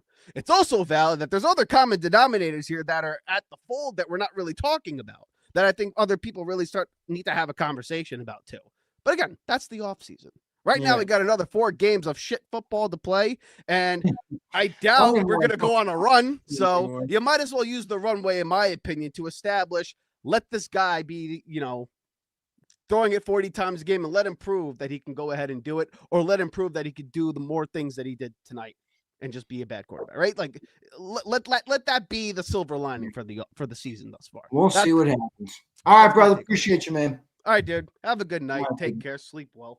All right, dude. You got to do to make yourself feel good at night. Do what you got. Enjoy your kombucha. All right, Buttercup. I certainly will. You call me a buttercup, but I'm just saying I'm sleeping lovely tonight. All right, good stuff. Later, dude. Appreciate you. All right, dude. There's my boy right on the bench. Let's go to Chris 3K. Then I got Underdog. Underdog's got his Phillies hat on. He's smoking his bogue. He's ready. Let's go to Chris 3K. Chris, what up, brother? How you doing tonight, man? I'm all right, you? I'm good, brother. Eagles lose tonight. What'd you make of it? Yeah, man. Eagles lose. Been hearing that quite a bit over the past few weeks. 3 straight, brother. 3 straight. Kind of getting numb to it at this point, but it's terrible, bro. I don't know. I think Vic Fangio got to be disgusted watching that offense, man. Like, he really does. Dude, good take. I don't know. I don't know. Like, I was always taught, in football, when you have a good defense and a good run game, you should win. We had a good defense tonight, per usual. The run game was good tonight, and we lost. There's only one other aspect of the game that's special teams. I don't know, Jake missed his kick, but special teams wasn't too bad. So there's only one other area that is lacking. That's the pass game, man. That's the pass game. I'm out of words. I don't know. Well, where are you on Jalen? Let's start there. Well, he didn't play well tonight, first and foremost. I do think film doesn't lie. I think there was one pick to DeVonta that he threw. DeVonta slipped on it. There was also the one to AJ where it kind of ricocheted off his hands. But yeah, that one was definitely off. Yeah, that one. But all in all, he's not playing well. No question about it. Look, here's where I'm at with Jalen. And this is where I think I'm gonna make a comparison and you'll get me. I think this is where, like, the NBA does a better job in terms of evaluating players. So Jalen is obviously a Super Bowl champion. I get it. But to me, that doesn't absolve him from criticism, though. Like, just because he won the Super Bowl and he was great in it, doesn't mean I got to look back and keep reverting to that. And if he's not playing well right now, like, he's just not playing well. Point blank, period. He hasn't played well the majority of the year. That's why the pass offense has been bad, along with the coaching, because I don't put it's a collective thing. I don't look at just one person. Yeah, but that's the difference, though, to your point about football and basketball. I mean, basketball is more star-driven, Right.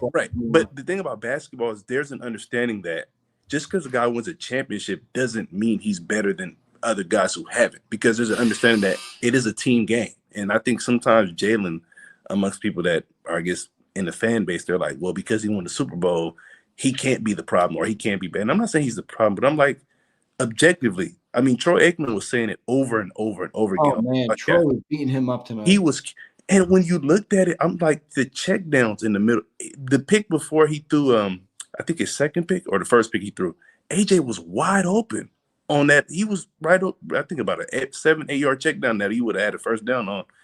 He just didn't throw it to him. And I'm like, you know, and you know, the worst thing about it is for me, you know how many, you know, this year I've heard so many different narratives that AJ's lost a step or Saquon's lost a step. And I'm hearing all of a sudden all this talent we got on offense is so bad. But I'm like, they can't be this bad. Like, there can only be one issue. And it's whatever's going on between the coaching staff and Jalen to where this pass offense is as bad as it is. That's just where I'm at with it at this point. I don't disagree with anything you said. 4 games left. Where do you got them? Man, I'm tired of predicting the team record. I don't want to cop out, but look, I'll put it to you like this. Our defense can win us all 4. Our offense can lose us all 4. That's just that's a good way to put it. That's where I'm at. Before I go, though, please, Zander, do me this favor. I know he didn't have his best game tonight. The scapegoat to AJ, though, got to stop. If we got to remove, I know people may not like the messenger or the person. Listen to the message that he was saying. The messenger. I've been saying not that you. Yeah, not you. Just the message, though. He said it. We can't hold up on defense this long. It's not going to work. And when we were winning, it was like, he's selfish. And I'm like, no, AJ's never specifically made it about him. He's talked about the process of the offense. And you see now, although, you know, he didn't play his best game today, but here's the one thing I will say before I wrap up. And we don't like him. We played the Cowboys twice this year. We know CD dropped a lot of balls. Yeah, he did. But the way Dak throws that ball, they were able to overcome that second game especially. And I told you earlier, I'm like, if this team wants to be successful, Jalen has to be the great eraser. If he makes that play at the end of the game, we win. Yeah. Or if he doesn't make that throw, and I'm like, that's what you need from him. But I mean, I still love Jalen. I'm not going to, you know, throw him out, but he's just not playing well right now. That's just the objective fact. That's all. I agree. All right, brother. I appreciate you, man. I'll talk to you again soon. All right, brother. Yep. All right, dude. Later, man. This is my boy Chris 3K. All right, one more. We got Underdog. Let me read these 2 super chats real quick. Furious, thank you, bro. Appreciate you, man. He says Jalen is average at best, but what's around him? They should still be a top 10 offense. Top 10. They should be a top 3. But the offensive scheme and design is horrible. Get a good offensive head coach. Answer for 0 blitz isn't all go routes. Poor design. I do agree the design's trash, but remember, Furious, a lot of the design is made for the quarterback because this is what he likes. That's at least how it's been told to me. Furious, if you have a good offensive coaching, this offense would be good. Bet Reed makes Jalen and this offense look good. Andy could scheme Thrash and Pinkston open. Dude, the problem is not the guys getting open. That is not the problem with the offense. There's guys open every week. I mean, there's guys open every play. Troy Aikman could. I mean, he was like losing, trying to point out all the guys that were open. That ain't that. In my opinion, that's not the problem with the offense. But I get your point. All right, let's go to Underdog joining me right now. Oh man, one second, bro. I gotta fix your mic, Underdog. You got me, brother?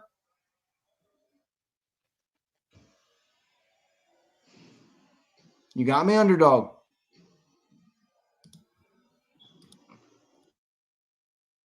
You got me? Yo, can you hear me? Underdog can't hear me. I don't know what happened. Underdog, you got me?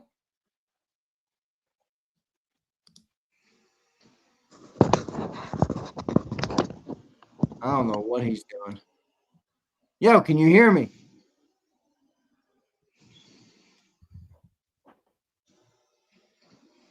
You can't hear me. Let me kick you out. I can't hear you. I don't know if you can hear me. I can hear you. Wait a second. How about now? Can you hear me now? I think you said you can hear me. I just can't hear you. So, go ahead. 2 names. John McMullen,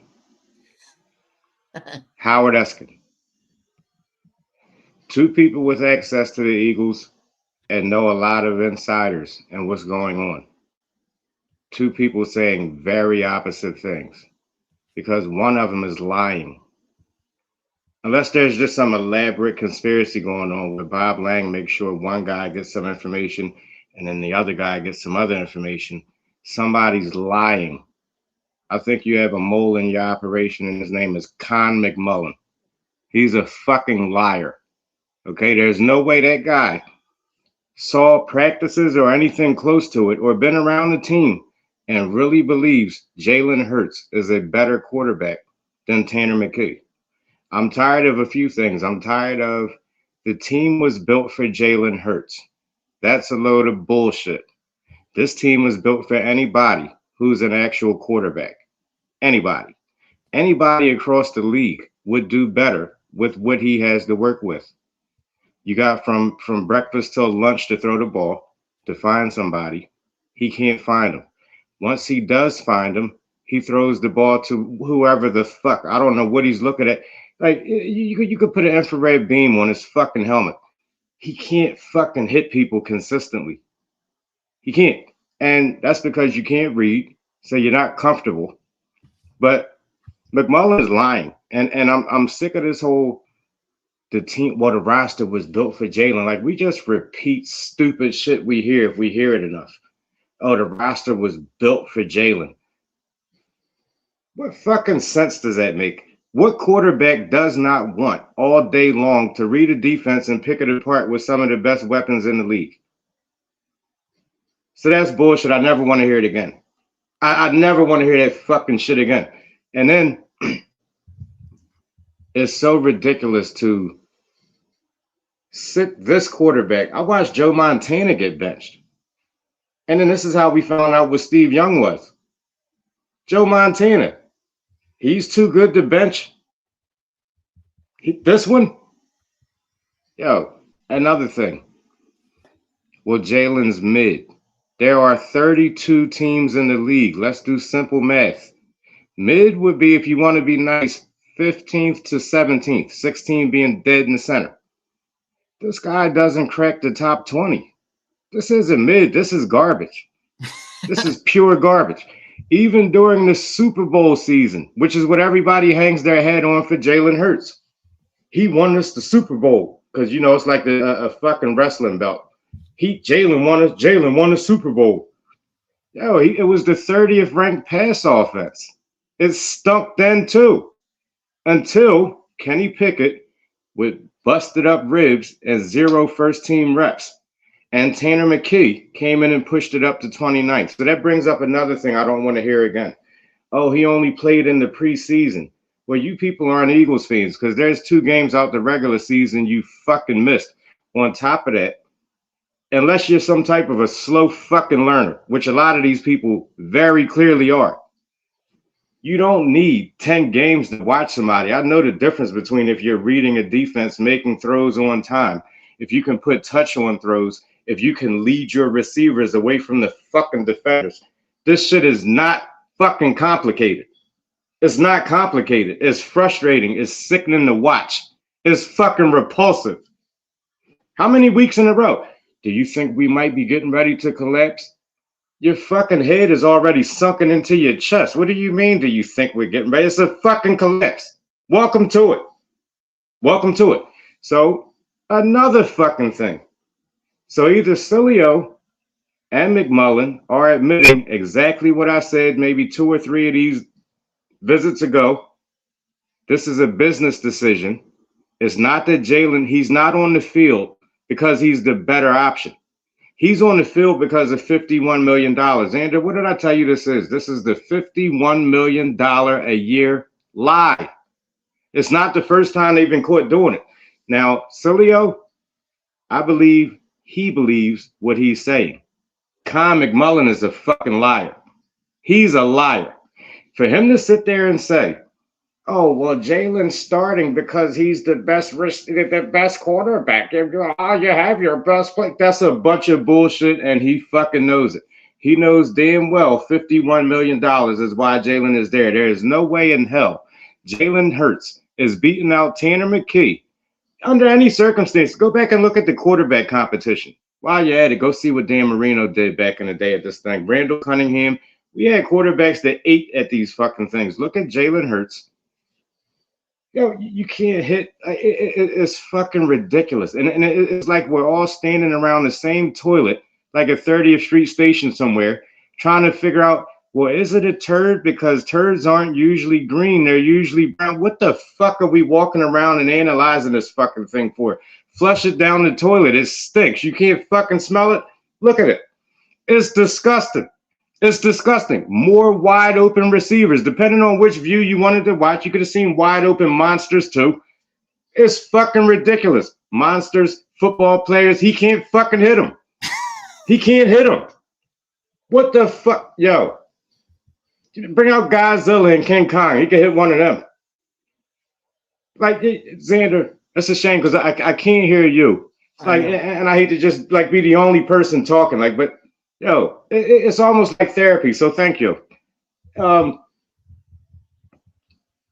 What? So are we punting a season away? Defending champs. So it's crazy. It's crazy to bench a quarterback who got benched for Tua, by the way, who Sileo said, oh, well, if this was Jimmy, Jimmy would have benched him. He said this weeks ago. It seems like common sense to me. This is the NFL. This is the NFL. Jalen Hurts, while not being willing to run, is like LA Lakers Russell Westbrook. You take the ball out of his hands. What fucking good is he then? What are we looking at? This is LA Laker Russell Westbrook you got here. It doesn't make sense. Oh, and another thing, too, I'm sick of fucking hearing. Maybe if Jalen starts running more, that'll open up the running lanes. No fucking dodo birds.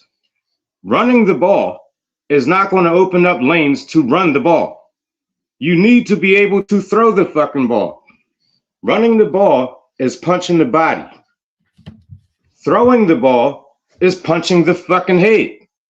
You need both, or you're Deontay Wilder. You just have an overhand right. Everybody knows it's all you have. They're going to smother it and use footwork, and you're not going to have anything. Your left arm is a spaghetti fucking noodle strap, and that's what we have as a passing game. It's garbage. It's fucking garbage. How many ways do we have to like analyze like the fucking the bone from the trash can lid from the T-bone from last week? And like, what is this fucking trash? We don't know football. We forgot what football looks like. Has it been that long since we've seen some competent quarterback play? We forgot what it looks like. These people should have watched yesterday. Then there was a bunch of quarterbacks out there throwing a football into the teeth of a defense. I mean, it's what quarterbacks do. It's not a style of quarterback to be lacking like of skill. That's not a fucking style. It's not a style. It's an underqualified player.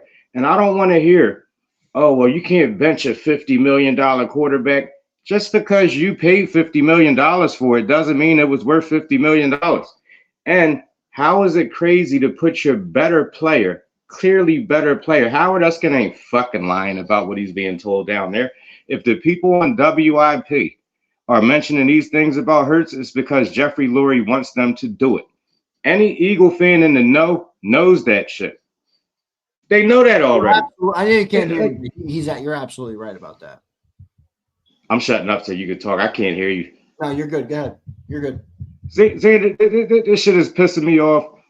Like, I don't understand. And then you got some of these aren't Eagles fans.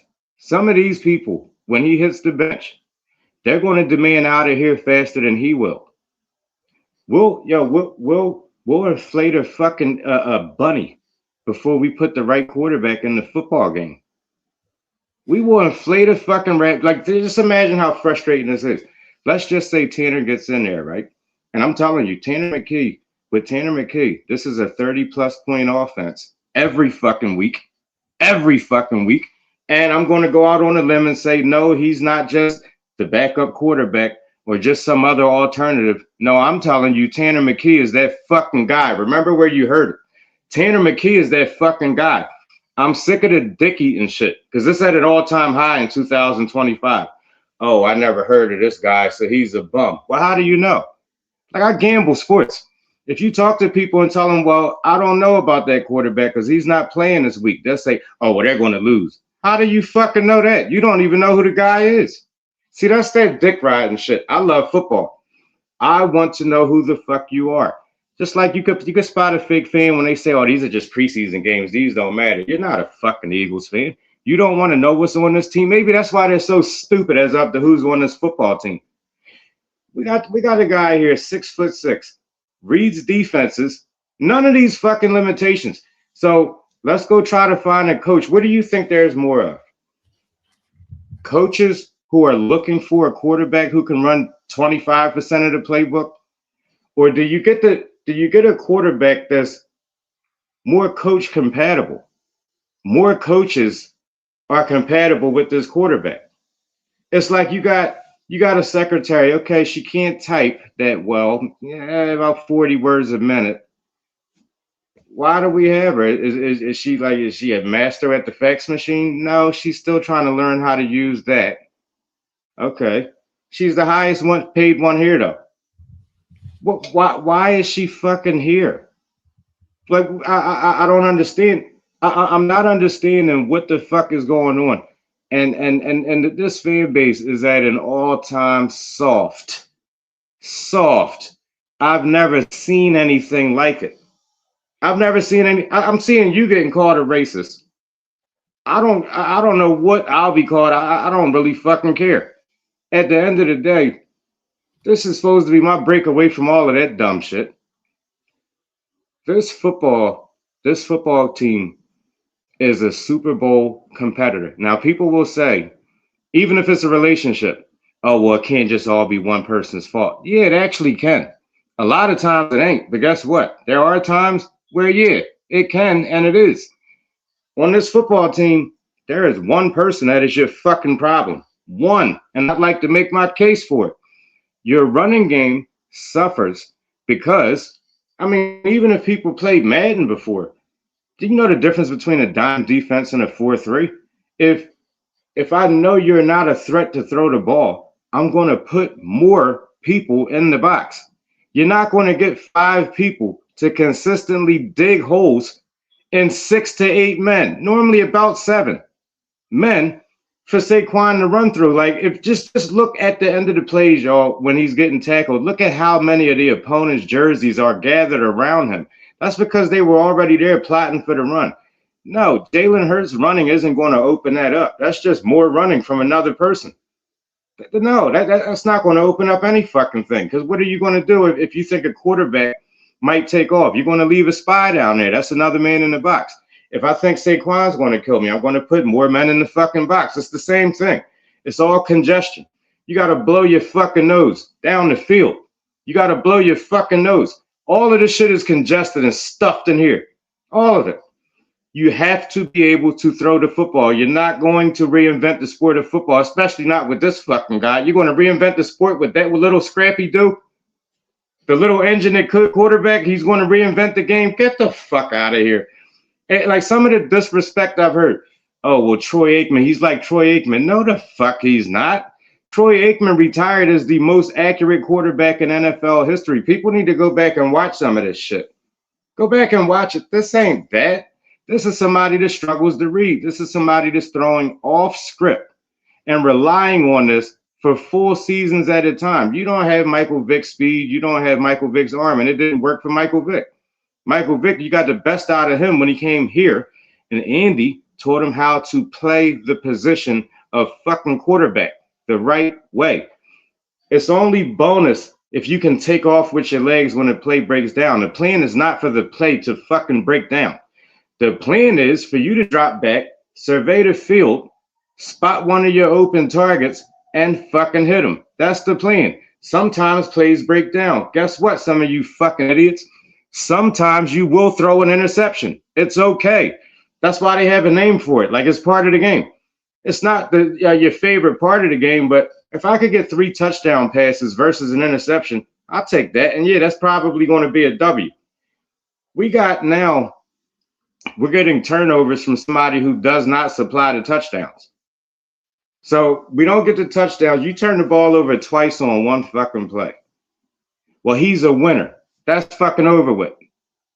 He doesn't turn the ball over. That's over with too. I don't want to hear it. And I would love anybody to tell me what it is about Tanner McKee. I heard Dan Sileo say last week or earlier this week, you don't need Tanner McKee. You know what you need? You need a guy with Tanner McKee's skill set.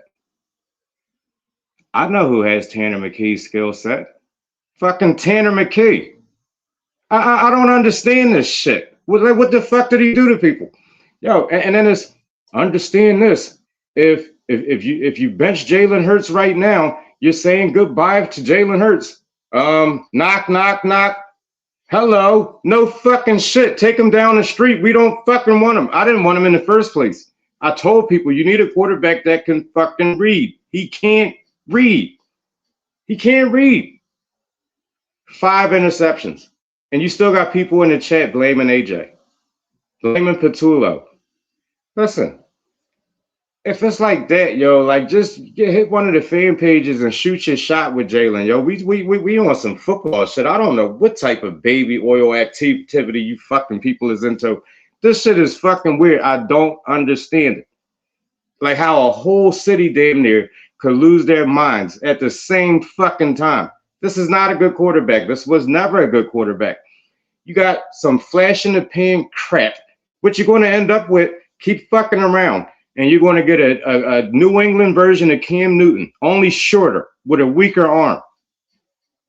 Fucking enjoy it, because it's going to look a lot like this. 5 interceptions isn't going to happen every week, but frankly, and I can't hear you anyways, Zander, but you don't have to ask me what our record's going to be at the end of the season. I didn't give a fuck if we would have won this game tonight looking at that. What difference does it make? We're defending champions. Defending fucking champions.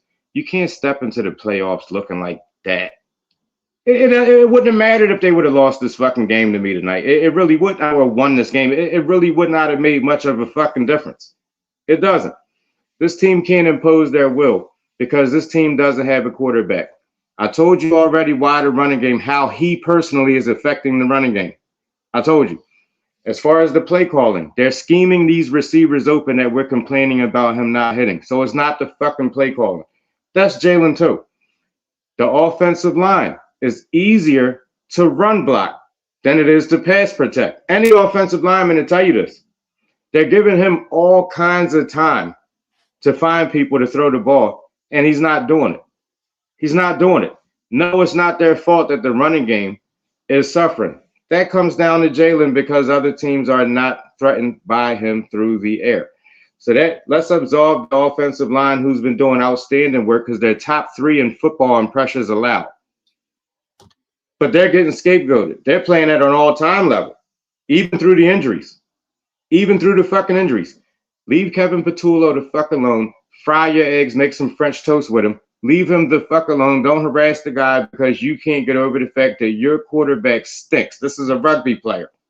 And you're blaming everybody. You even got people, well, we should just blow everything up. How about you just start the quarterback that can get the ball to these weapons who you already have tied up in the contract? So you can't bench or trade $51 million, but you can get rid of the most expensive offense in NFL history. What fucking sense does that make? You can tell what the problem is here. Look at the fucking TV. Get a fucking television, some of y'all, or some Windex for the ones you got. Use your fucking eyeballs. Saying I don't know what else to fucking say. But this whole concept of, oh no, you can't bench him. Oh, first you people were mad if anybody said anything. I wasn't mad if anybody said anything about him. Who the fuck is he talking to? Con McMullen is lying though. He knows better than what he's saying. He knows better than what he's saying, and I'm starting to see a pattern of that shit. There's no way he believes they're starting their best quarterback. I don't think anybody. I don't think Jalen believes that. Howard doesn't believe it. Howard doesn't believe it. I trust in Howard's sources. Chris Sims didn't tell one lie. This shit, like people are tired of getting scapegoated. Nobody can talk. It's a reason nobody can talk down there at that NovaCare complex. They got too many secrets to hide, especially this big elephant in the room that couldn't hit another elephant in the fucking room with a football. Fucking garbage, yo. This shit is garbage. Garbage. Garbage. This shit is horrible.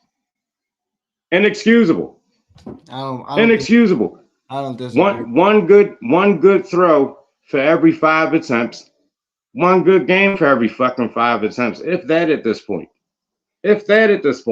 I don't fucking want it. I wouldn't care if he came out next week and threw for 600 yards and 7 touchdowns. I wouldn't fucking care.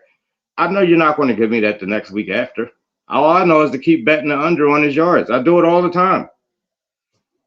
I look at the odds they put for this guy. So like, have you met this guy? How many yards? Him? Bullshit. This is a Super Bowl contender. Super Bowl contender, reigning Super Bowl champs. I don't want to hear Jalen got me a Super Bowl when he was the weakest link on the team. Everything else was top 3. And all this is verifiable. It's all in black and white. Everybody has the internet. You could look it up. He was 30th. So that is the weakest link. I don't want to hear Jalen got me a Super Bowl. Jalen played his ass off in the Super Bowl. Yes. But you got to get to the Super Bowl. Things fell in our favor. That's not going to keep happening. How many block kicks did it take for us to even get to this record where we are? Just little bullshit. Sometimes it goes in your favor, sometimes it doesn't. We should be setting the terms to things, though, with a team like this one we got. You can unleash Saquon Barkley. He hasn't lost a step. Look at him. He hasn't lost a step. Prove that you could go upstairs, and then you could get the body. Prove that you can go upstairs. Teams don't believe in that shit. I don't. You don't. Oh, Teams don't, but they're not afraid of fucking Jalen Hurts throwing the football. Why would I give you lanes for Saquon to run through or risk it? Because, oh no, I might have to deal with the imminent threat of a Jalen Hurts meatball. Get the fuck out of here. Nobody cares about it. So nobody's worrying about defending it. They know keep him in the pocket. Keep him in the pocket. Keep these men in this box. It's simple. This shit ain't Darwinism. Look at him. He doesn't know what he's looking at. And neither do his fans, clearly. Yeah, you're probably right. All right, brother, I'm going to run. All right, dude? All right, there's my boy Underdog, man. Good stuff. I wish you could hear me. I wish I could talk to him. That was pretty dope, though. I love Underdog. I think he's very well spoken. He's got a lot of backing. I think he's good, man. I like him. Underdog, thanks for joining in. I know you can't listen to me, but if you go back and listen to it, I appreciate you, brother. Furiously, he absolutely can talk. All right. All right, guys, I gotta run, man. I gotta get out of here so I can wrap this show up and get ready for the morning show at 8 a.m. All right, I'll get some little bit of shut eye here. I got some work to do by the time when I get off here, and then I'll be wrapping it up.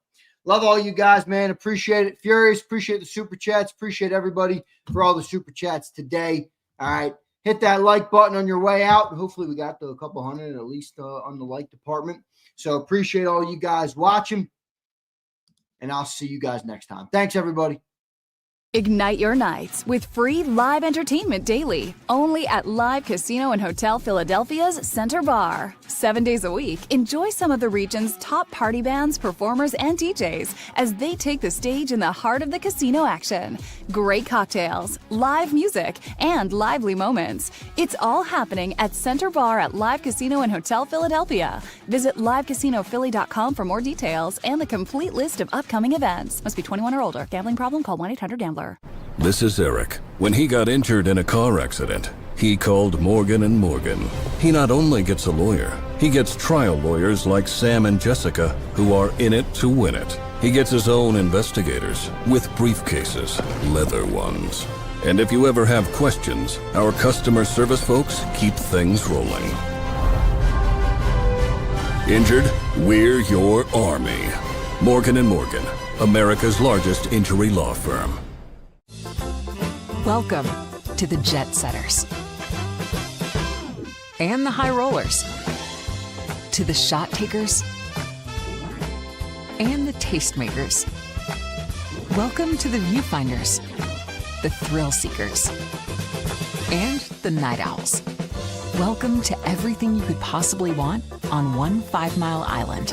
Welcome to the Wildwoods. Book your stay today. In our hometown, we all look out for each other. We go the extra mile to lend a helping hand. Thank you. We step up to keep our communities going strong. And at Independence Blue Cross, we're here to keep you going strong. We've been deeply rooted in our communities for more than 85 years, and that connection to members has earned us our spot as the #1 health insurer in the region. So while you look out for your neighbors, know IBX is always looking out for you.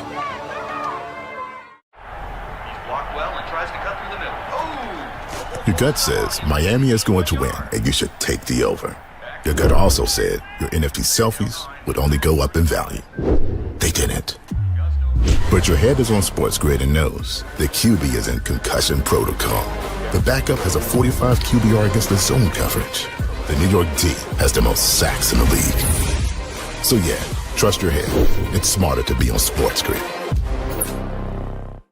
EAGLES. Eagles.